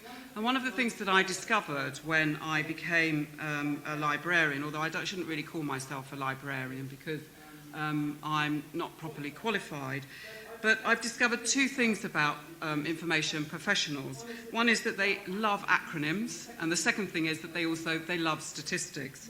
So I thought that it would be sensible to start with some statistics to give us a bit of context. There are almost 1,000 academic libraries and around 4,500 public libraries, although that will be going down as we speak, and 6 national libraries in the UK, or legal deposit libraries. And I think the richness of the content that these bodies contain is extraordinary. The British Library alone holds 150 million items, 13 million books, over 1 million journals, 5 million items of grey literature. So that's the reports, the conference papers, and the theses the power of knowledge already, this the grey literature. And all this continues to grow in the British Library alone at the rate of about at least 10 kilometres per year. We have 625 million metres of shelving. 625 kilometres of shelving anyway, and that's growing at over 10 kilometres a year. So this is a huge amount of material that is constantly coming into these organisations. The library also has over 1.5 million visitors a year and 16,000 visits per day. The library also is, carrying on down these statistics, is a partner in the Ethos project, and this is doing a fantastic job of digitising PhD theses to make them more easily available to people. And there are over 300,000 now in the database, and it's very clear that the use of that database is increasing exponentially as the stuff becomes more easily available. And I think that's one of the things that's very important. It's actually, not only do we have the stuff, but we need to improve the access to it and the usage of it. The UK is also involved in UKRR, which is the UK Research Reserve, which is doing the sort of slightly the opposite thing, which is deduplicating material, which is very low-use material. It's a partnership of libraries that are doing that, and that's across the academic sector. And that's actually releasing shelving for the continuing growth of shelving. And the aim is to reach, to free up something like 100 kilometres by 2013. So at the same time as trying to make more stuff available digitally, the libraries are also trying to, for want of a better word, cull their existing collections. Expenditure is also a key issue, not just for libraries, of course, but for everybody. But interestingly, spending on libraries as an amount has increased over the last decade, but actually as a proportion of academic expenditure, it's dropped. And there are more serial titles on subscription, and the prices of those have increased, although they are very subject to the vagaries of subscription rates. But the trend through libraries is to try and rationalise their expenditure. And when you look at things like the average price of academic books, which range from something like £48 to £67, this is a huge amount of money that libraries are, academic libraries are needing to find through their acquisition budgets. So the expenditure on print-only, combined print and digital serials is all falling. So all this means that there are some significant challenges to academic libraries. And a RIN report from 2009 found that over the previous decade, there'd been quite a period of growth of expenditure, but not surprisingly, the expectation was that the industry or the sector was moving into a sustained period of cuts. And so this meant that there were issues, for example, what to spend money on, staffing or resources, how much money to spend on those resources, where to spend, where to cut back. Much greater emphasis on service development and the focus on users. And I think it's fair to say that those of you in academic institutions will know that the role of libraries and the physical appearance of libraries has changed radically over the past decade. They're open 24/7 to meet the demands of a generation who expect things to be open 24/7. And the nature of the physical space has also changed enormously. Much more collaborative working space, much fewer books obviously available in many libraries, much more electronic provision, and all that means in terms of the type of material that's got to be and the resources that need to be there, more cafes and all of those types of things. But of course, some still do have the quiet zones for quiet working. But these are radically different institutions, certainly to the time when I was a student, when the whole library was a quiet, hushed, sort of hallowed place of study. This means that librarians also need to look more carefully at, or closely at things like data curation. Actually, in the open data initiatives that are going on are raising a whole other challenge for libraries about that type of resource. Open access inevitably is a big issue. Rights and permissions management, and that just started to touch on that in the previous section. And training for staff and students in what all of this means is absolutely critical. And as I've said, there are tighter acquisition budgets, difficulties of sustaining journal provision and subscription costs. And as an aside, I thought it was also worth mentioning that there is a trend in the government and third sectors for library provision and information provision to be closing. This other provision is disappearing. There is a reliance on what's available digitally and an assumption that if it's found digitally, that's all there is. So there is that side of things as well. We're approached almost weekly with requests from governments and third sector libraries as to whether we'll take their content as they're closing down. And I think that this could mean that there's growing pressure on academic libraries to open up their provision to the wider community in a way that they haven't done so much so far. The library did a vision for 2020 recently, and we interviewed a number of external experts for their views on how the landscape was changing. And I put some of these on the slide, which I'll highlight some of them. On access, there's a general consensus for the critical mass of digitised content, so that for there to be more digitised content and to preserve large data sets for reuse.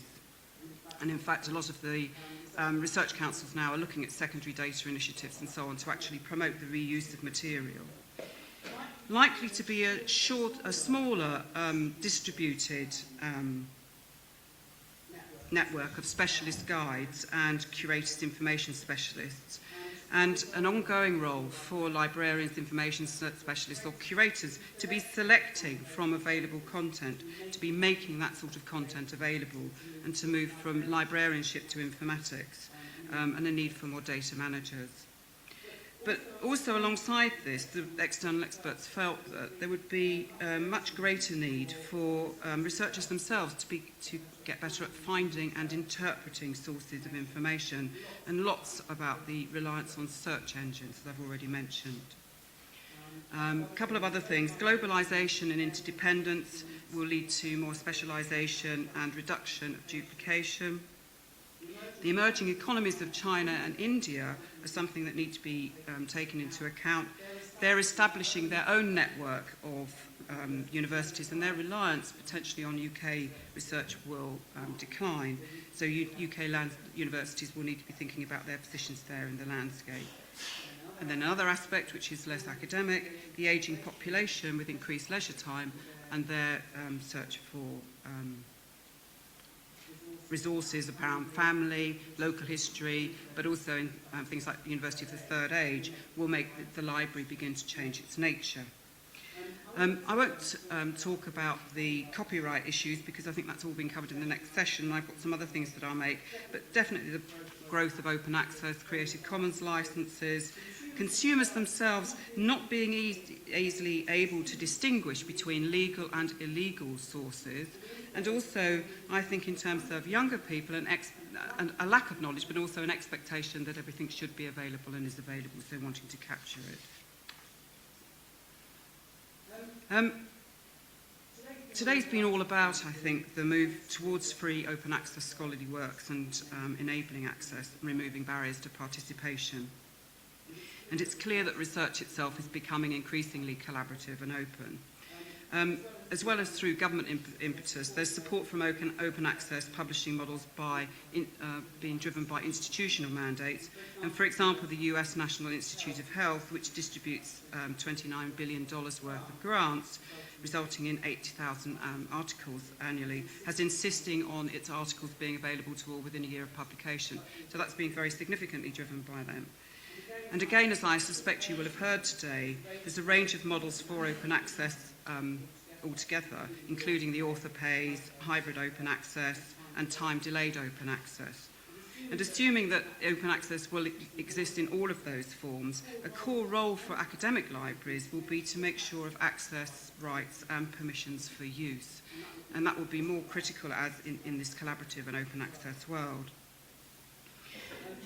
As a further trend, it's likely that things like blogs and wikis, which of course are sort of two-way forms of direction, will break down this role of creator, editor and peer reviewer, and that just started to come up in the last section with the questions about peer review.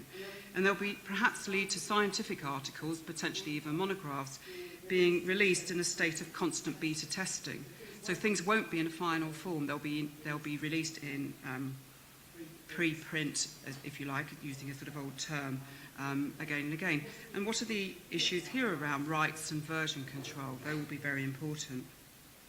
So those sorts of things are being enabled by Creative Commons and the open source software movement. And a couple of things here which we're involved in particular.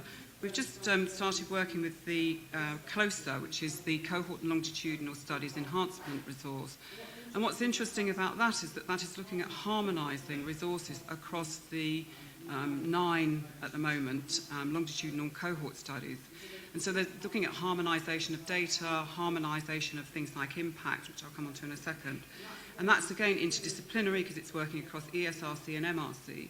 And one of the things that we've found with that is that even on something like impact, there are very different interpretations of what this means. And I think related to open access, there will be very different interpretations of what things mean. So getting some kind of harmonised idea of it all, definition will be important. We're also working on the ODIN project, and this is where also the acronyms come into play, which is the ORCID and DataCite Interoperability Network. This is a 2-year project that we're involved in that's funded under the European Commission FP7 Coordination and Action Programme.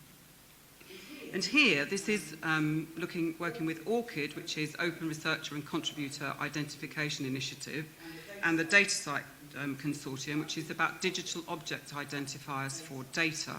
So that's actually trying to get researchers to identify themselves so they're always consistently identifiable, because you might be J England, Jude England, occasionally Judith England, and I will be defined in lots of different ways. So the idea of the identifier is that you will always be consistently identified. And then DataCite, the digital object identifiers, enables the usage of data to be tracked, so the identifier sticks with the data. We're working with ORCID and DataCite, but also CERN, Dryad, Archive, and the Australian National Data Service. And the idea with this is that we are going to test proofs of concept which will enable tracking of creator, curator, researcher, user, and data, so that we can actually wrap all of those things up and follow them through. And with the social sciences, what we want to be able to do is to see if that can enable us to track impact through the sort of cycle. And with the CERN are doing the science proof of concept, where they have potentially 3,000 authors on a scientific paper. So they're looking at their proof of concept and what are the implications of that, the identifiers there. But data sets here and data, we're using a very broad definition. It won't apply to journals, but it does include grey literature, presentations, code, etc. So that will enable that type of activity to be tracked and people to be credited for actually activities which are kind of downstream from publication. So that infrastructure exists, and what we're going to be doing is expand on those principles. So we set up a figure which will give a data site digital object identifier and link it back to the ORCID profile. We want to really engage with data centres and institutional repositories to allow easier and more open access, more open discovery of non-traditional research outputs. So that's what that project will do. We've just started. I thought I'd move on to a slightly different angle and think about the fate of print. We did again for our 2020 vision work a piece of research that Outsell did for us, which looked at the speed of transition from print to digital. I've got 4 tables altogether. The first 2 are looking at fiction, that's the one in the top corner, and newspapers in the bottom corner. And the red figures are the ones that are digital only. The grey figure is digital and print, and then the blue is physical only. So if you look at the ones that are the fiction ones, the blue is there. It's saying that will stay primarily down to about 40%, but actually the rate of its fall from print only is slower than that for newspapers. Now, interestingly, I suspect that these figures, if we did them again even 2 years later, would change now. I suspect that there will be very few sort of traditional newspapers left in print form by 2020. And I suspect even the combined print and digital will be gone. Might be just free press only. But if you look at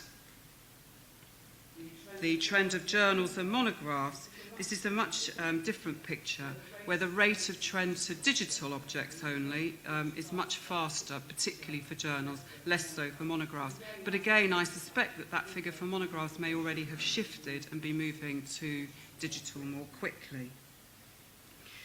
At the same time as this transition, the UK legal deposit libraries, including the National Libraries of Wales and Scotland, Bodleian, Cambridge, Trinity College, Dublin, will hopefully next April be getting the regulations necessary for the implementation of non-print legal deposit. So this means legal deposit of digital objects, which is not possible at the moment.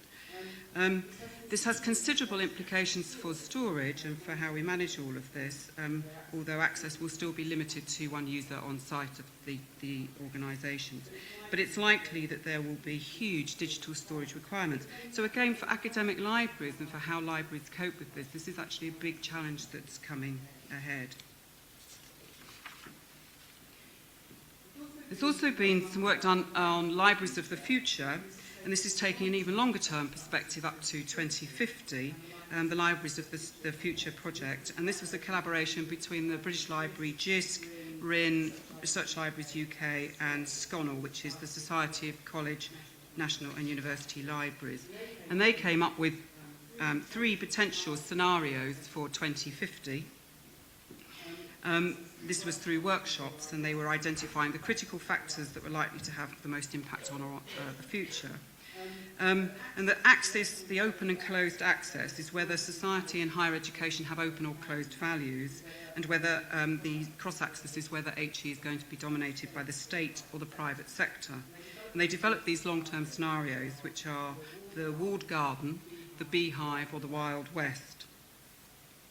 And the beehive is where all is ordered to ensure the common good of the community, a world where society and higher education have open values, the state's the primary funder and controller of higher education, and the overriding aim of the beehive is the production of a skilled workforce. So it's created a largely homogenous higher education system for the greater mass, and a limited market is provided within HE to drive up quality. Then there's the walled garden. This is another potential scenario where higher education becomes shut off from the outside world. The inhabitants of the garden neither know nor care much about the world beyond, And the closed nature of the society makes higher education institutions insular and inward-looking, and they're isolated from other institutions in their value systems. And if you think back to what I was saying about the trend for other libraries to be closing, that challenge sort of fits in there. And then the last one is of the Wild West, the no-holds-barred free-for-all, which is dominated by capitalism and corporate power, including the higher education sector. Private providers are competing with each other and the state, and with the state for provide educational services, and the power lies in the hands of the consumer, able to pick and choose from courses and learning materials to create a personal education experience. So again, this is another challenge for libraries. Which direction is these scenarios going to go on? And then, I don't know how much we've thought about consumers today, but I didn't want us to forget the consumer. So I've looked at the strategic challenges for libraries, I've looked at the changing economic and information landscape, I've looked at the print-digital transition, and here are the users. And I thought this slide actually captures a beautiful example of how things are changing in terms of user expectations. Changing ways of working and using digital technology. And this shows the way that one young woman received her birthday wishes, and it doesn't mention birthday cards. Not even her mum appears to have sent her a birthday card. Now, she is a self-confessed geek, but it's all social media. And the big blue peak in the middle is Facebook. There's email, there's SMS, there's Twitter, there's instant messenger, and there are phone calls. And this is actually from 2009. So again, this will have changed over this 3-year period, and I would think even more so. But she does go out in person at the end of the day, which I was rather comforted by, that they still all met in the pub at the end of the day. But again, it's this expectation about where content will be, how it will be accessed, how you will be able to find it, that is absolutely critical here.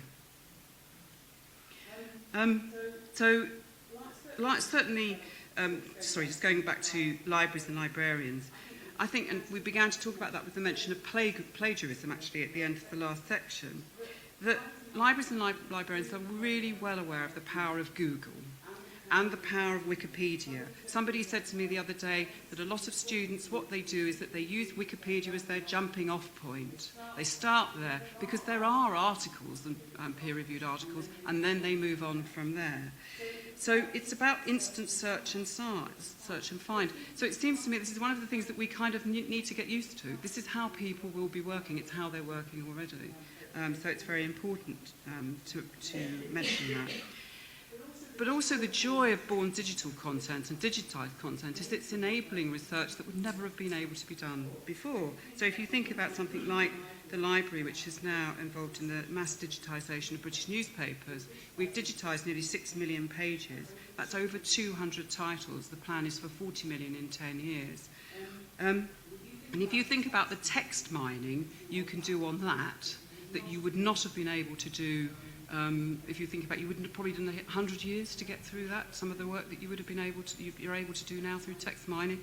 So huge changes in practice. So to sum up the world in 2020, technology in a constant state of beta, digital natives will be enjoying wider access to online content in all its formats. They'll demand it and they'll demand the tools to use it. And that is actually, not an aside, but another challenge for the academic library is what tools are they going to design to enable really good use of all this content. Huge amounts, though, of legacy content will still be undigitised. So we'll still have a job to do to get across the fact that there is lots of content that isn't immediately available. All day today has been about the business models underpinning scholarly publishing, and obviously they will change dramatically, and more teaching and learning will take place virtually. And I think the emphasis will become one of connecting users with knowledge, connecting users with content wherever it is. So I suspect the walls of the beehive will be permeable. They will not be, the walled garden will be unlikely. We're just moving slightly out onto open access more generally. I've a couple of reports that we've found. One on the access to research and technical information in Denmark, and I'm just using this by way of illustration. This report was published in 2011, and it brings another perspective to the debate.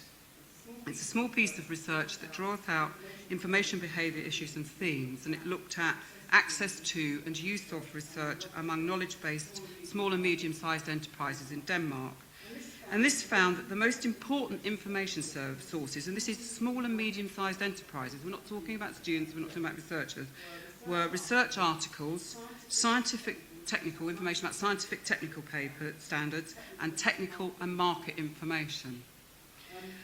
But more than 2/3 of them had difficulties accessing market research reports. They're not in the right place, they don't go to libraries, and often there are embargoes on the material. And 62% found it difficult to get hold of technical reports from government agencies. So again, the stuff might be out there, but it's difficult to find. So they did have links with university and colleges, and I'm sure a lot of you will know people they've still got students who'd got their cards still. They were using those informal routes into universities and colleges. But they also used open access materials widely. So over half were using institutional repositories or subject repositories, and open access journals monthly or more often. So actually, again, the small and medium-sized enterprises finding their way to open access material. And the access to academic research, from their point of view, brought huge benefits. 27% of products and 19% of processes they introduced or developed would have been delayed and cost more without that information. And actually, interestingly, today I came from, the reason I couldn't be here all day is that the cohort and longitudinal studies enhancement resource had its leadership team meeting, where we're involved in work on impact. And we were talking about what did they find generated the most impact. And immediately one of them said open access.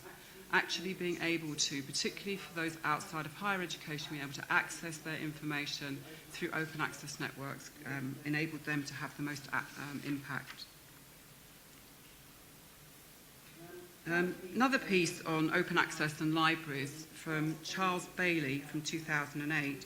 And I thought the first point he makes is quite interesting, that open access doesn't require that libraries do anything for it to exist. So in some ways it will exist whether or not libraries do anything. And his view was that full open access was a good thing because content was owned, not licensed. The rights and permissions would be clear and promote access. That there was no need for authentication barriers. No need to err on the side of non-use, and this is all the implications for libraries. And no need to seek permission for reproduction. And no need to negotiate for prices or license or cancel subscriptions if you didn't have enough money. And so this is the point of view from libraries, that all the time we're having to think about who owns the content, who's got the license to it, what are the rights and permissions for it, what are the access conditions, what's the authentication barrier, how do we get people through them, and then when we are providing access to some content, why is there suddenly a paywall also becomes an issue. And we don't have to err on that side of non-use and non-reproduction.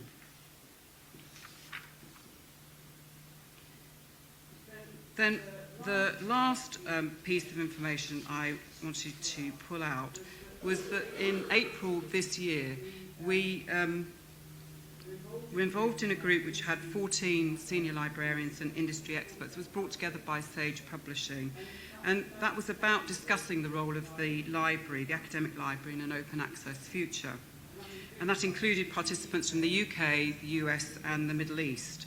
So quite a wide range of institutions. And the aim was to have this international perspective on open access and identify the support and skills that would be required for librarians in an open access future. This took place before the Finch Report was published, but there was no doubt amongst this group of experts that the proportion of articles published by open access would increase, though it was felt that the scale of the shift would depend on national and international policy directions and would vary between subjects. I'm not sure whether that's come up today, but certainly it was thought that the policy and practice drivers would be greater in STM than in arts and humanities and social sciences. But One of the things that the group stressed, which I think I've been at pains to point out, is that the importance of discoverability of open access as to its usefulness. So you have to be able to find it for it to be useful, and that's really significant. It was also, the group felt, they felt that the attitudes and awareness of researchers could be key to development, and I don't know again whether that came up in the earlier sessions. The group felt that researchers were still quite mistrustful and didn't really understand what open access meant, what the implications were. They were there was a view that it was potentially vanity publishing if the author paid, and that they would be potentially reluctant to comply unless it was a funder requirement and the benefits were very strongly communicated. And it was felt that this could be a role for libraries to get involved in. As I indicated earlier, we are already in this open access world where researchers expect to be able to access material freely and easily. And as I said, that's why one of the participants drew out the fact that Wikipedia was used as this jumping issue point. So one of the issues looking ahead the group stressed was, particularly if there's a green and a gold world combined, is actually to be making absolutely sure that the access conditions are transparent, and that will be a very important function of librarians. But it was also felt, obviously, that open access was an opportunity to move beyond the institutional walls. Then there was some discussion on the impact of library budgets within the group, which, as I've been described, have been hard hit due to the spending review, the changes in funding arrangements for higher education, and local efficiency savings, exchange rates, and so on. There was some consensus that the move to open access and the shift from institution pays to author pays could actually impact the balance of funding and costs, but possibly with more research productive institutions and nations bearing a higher proportion of the costs. And it was thought that library budgets could reduce as a result, but that again would vary by country and institution. Some already a top slice to fund provision, and it might be harder to budget for subscriptions where there are uncertainty around researchers' publishing plans. There was quite a long discussion about how libraries might be involved in the management of open access spending for article processing charges and repository, but the jury was out, no conclusion was reached. In the word of one participant, I suspect there is still a lot of discussion to be had about whose job that is within universities, and it might well be part of the library's job, or it might turn out not to be. So I think the jury was well and truly out there. But another participant noted that with gold open access, only the people whose papers are accepted pay, so the most successful authors will pay more. The group also looked at management of metadata, which is a subject dear to librarians' hearts, but actually about how critical that would be for the discoverability of resources, especially, as I've said, for green and non-gold material. Digital rights management will be increasingly important, metadata management and the preservation also likely on a web scale rather than an institutional scale, so bringing in another dimension. So discoverability and accessibility at the heart of the thing for librarians. But there was the conclusion that the information professional, in a way, would be the library of the future. So it's not so much the institutions that are going to be key, but the actual librarians, the information professionals themselves, managing this landscape, this complex landscape. I'm nearly concluded. What are the implications then? Well, it's no exaggeration to say that libraries are and have been for some time in a period of major change. And one of these major issues have been, as I've said, to balance this physical presence of libraries and the existence of libraries, the books and the buildings, with the challenges of the digital landscape. And open access is fundamentally one part of that landscape. I don't want to gloss over some of the budget implications of open access. This shift to institutional, or if author pays, there could be this shift in institutional budgets away from libraries to their research operations. And there are worries among the non-Russell group of universities, as to whether plans to allocate support for research publication will be sufficient for them. So there's also the implications not just across the sector, but within bits of the sector, and I'm sure that's come out earlier, would have been talked about today. But as I've indicated through this presentation, library budgets are no stranger to challenge. Even Harvard, and I quote from an article in The Guardian in April this year, has been exasperated by rising subscription costs, and they're encouraging their faculty to publish in open access journals. And Research Libraries UK have been negotiating new deals which have apparently saved millions every year for its 30-member libraries. But I think it's also very clear that we'll need to monitor the impact. Research libraries also see themselves as part of a network and a shared landscape, hence the critical importance of collaborating and connecting and moving beyond national and institutional boundaries. And libraries could also play, as I think I've indicated, a really significant role in helping researchers understand the differences between gold and green open access, or the different types of open access, and encouraging archiving, so explaining the rationale for archiving. So looking ahead, discoverability, usability, good metadata, appropriate rights management will be central, and libraries will be key in the creation of this discovery, usability and access, as well as building, curating and sustaining digital repositories. So it'll be essential to monitor within this the user expectations in the changing environment, and try to sum that up with a little information life cycle there. And my last slide, this is the last slide, more or less the last slide of the day. I just thought I'd put this up. And I felt that for libraries in many ways, this is a question of don't panic. We need to keep calm and building links with our researchers, with our users, and with ourselves, in between ourselves. We need to keep calm and carry on shopping. So whatever happens to our acquisitions budgets, we don't give up shopping or finding things. We need to keep on educating the users, researchers, teachers, dare I say, but all of those, we need to keep educating, particularly around this digital rights management, what's possible, what's not possible, and what all the implications are. We need to encourage people to keep calm and continue reading. I probably should have said about keeping calm and weeding a bit earlier, because that goes with the UK Research Reserve, but fundamentally we need to all keep calm and ask a librarian. And that's me. Thank you for listening. Thank you for your attention at the end of the day. You've probably had a long day with a lot of people talking. So next week, just a little plug for the BL. We're actually looking at impact and social science next week, and launching a resource on social welfare policy and practice. And actually the latter resource is one where we are collecting born digital publications and making them available to researchers, policy people, but particularly people involved in practice in that sector, free as a one-stop shop.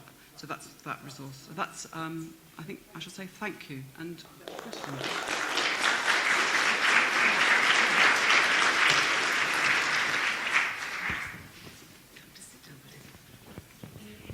We've got time just for a couple of questions to Jude, but I must say I'm very grateful to her for setting the discussions that we've been having today in that much broader context. I think that's been enormously helpful. Thank you very much. Who would like to ask a question? Yep. Okay. Yeah, right at the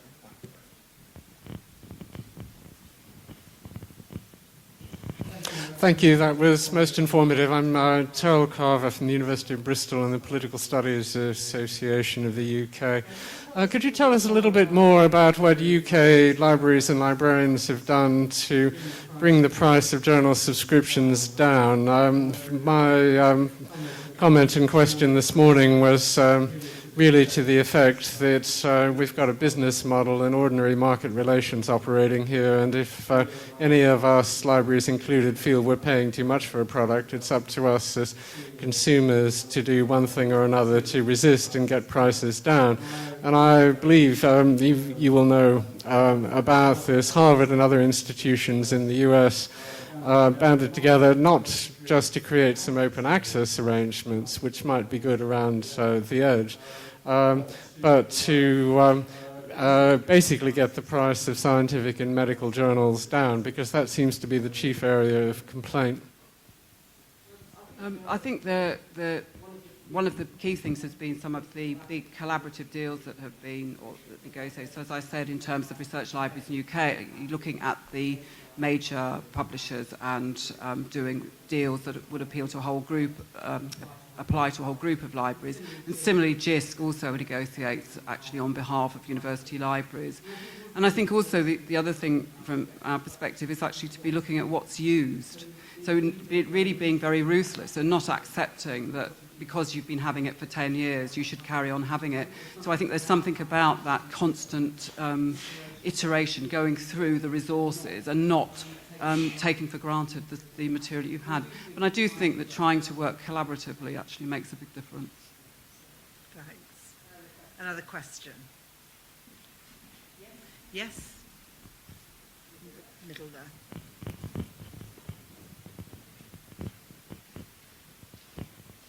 I'm Jackie Holloway. I'm the chair of the British Academy of Management, and I don't think this point has been made before yet, but forgive me if I've missed it.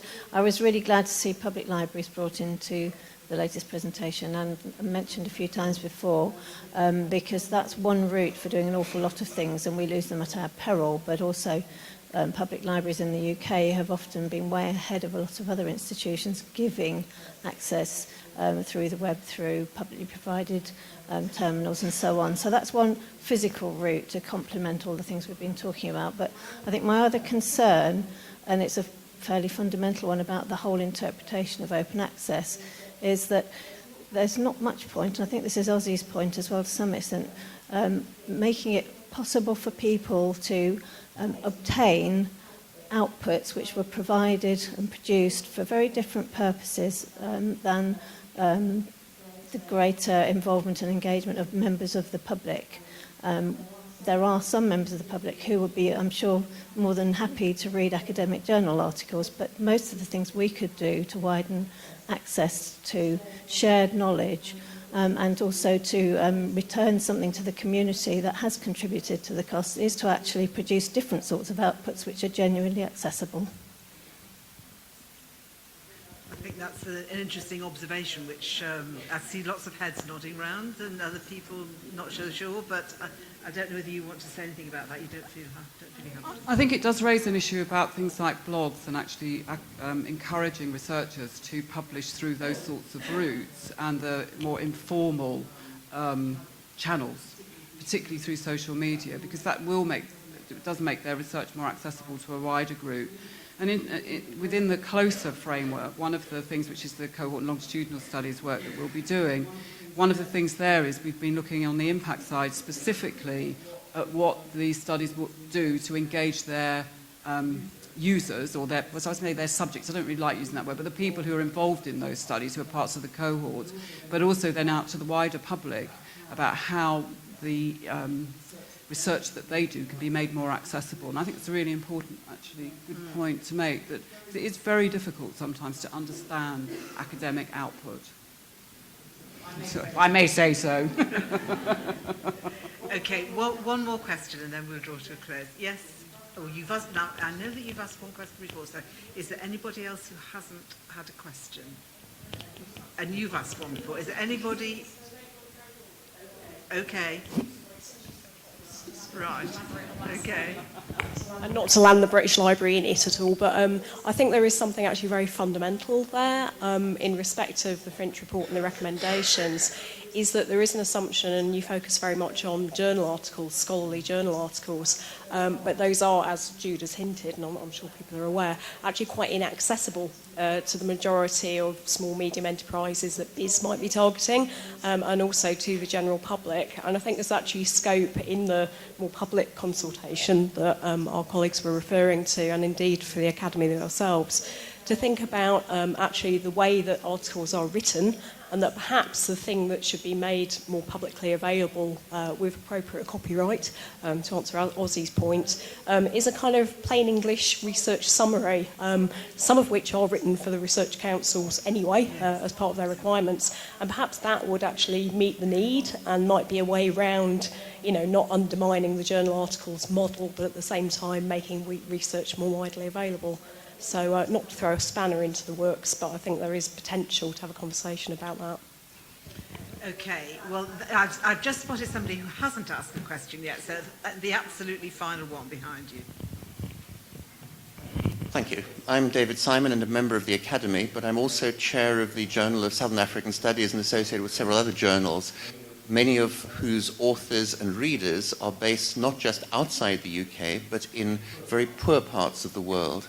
And we've heard already today in different sessions about elements of inequality that the transition, if indeed it is a transition rather than a permanent and incomplete process, will throw up in the UK between higher education institutions, categories of libraries, categories of researchers, waged, unwaged, independent, employed, and so on. But we face very real challenges. It's a matter of scale in part. These decisions, the funders, HEFCE, RC UK, and the others, are working within a geographical remit of the UK, and fair enough. But many of the journals, many of our joint research projects, and so on, involve people under different situations. And the gold access, if one went exclusively to that, would exclude them completely in terms of affordability. Green access might enable them to go, or rather a hybrid model might enable such people to publish under the green model. But there are still very real concerns, for instance, that that would create a two-tier system whereby people who could afford gold would have their work globally disseminated and instantly available, whereas those who go green are a kind of second-class citizen. Of course, there are restrictions already under the current systems in terms of affordability, even access to broadband and other bandwidth on the internet to access electronic as opposed to paper outputs. And these issues don't go away. So we'll have to work with publishers to find new ways round. But I would just like slightly greater recognition that on a global scale, and thinking in those sorts of terms, the issues are much more complex, much more intractable, and certainly not going to be part of a sort of 5-year transition, which seems to be the time horizon that the British government is thinking about in terms of transitional funding mechanisms. Thanks very much.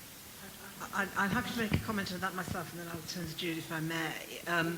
We absolutely did consider those issues. They're very important in our working group. And in fact, I was invited but wasn't able to go to a meeting in South Africa about this, but my colleague Michael Jubb went in my place, so I know I know something of what was discussed. And actually, there's quite a lot of enthusiasm, I think, for looking afresh, if you like, at the sort of issues that we raised in our working group in a different context. You can argue it both ways round. At the moment, universities or researchers in countries which are less well funded than we are currently can't afford to buy the subscription journals. So I guess that I'm not alone in this room. And from time to time, getting email contact from individual researchers in a country which doesn't have well-funded universities, asking me to provide links or even an emailed copy of something that I've written because they can't afford to buy it in their university.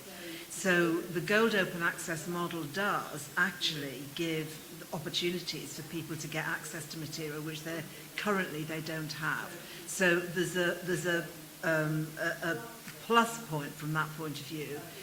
In terms of the of submitting and having accepted articles for publication and then paying the APCs, of course that's a potential issue. As things stand at the moment, a number of open access journals make sure that they have the ability to waive fees for authors whose articles are accepted but who come from poorly funded countries. So yeah, there are various ways around this, but it's a very important issue, and I'm glad you raised it because it hasn't come up before.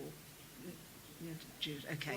Well, I'm going to close the meeting at that point. Thank you very much to all of you for attending, and particularly to our speakers. I'm not going to make another speech myself, but simply to say that I think it's been a very, very valuable day, and I hope that tomorrow is equally valuable.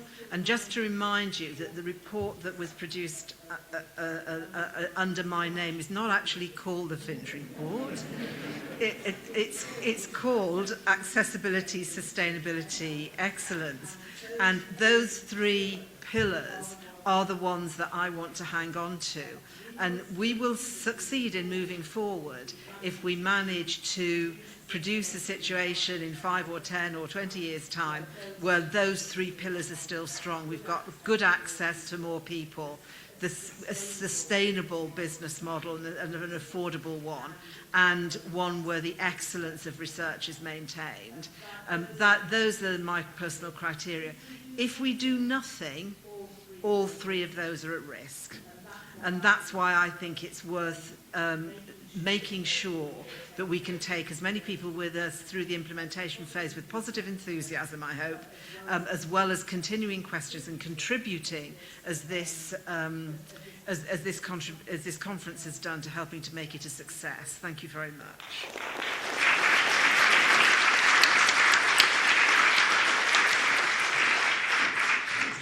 Many of you are coming back tomorrow. Please do bring your packs with you.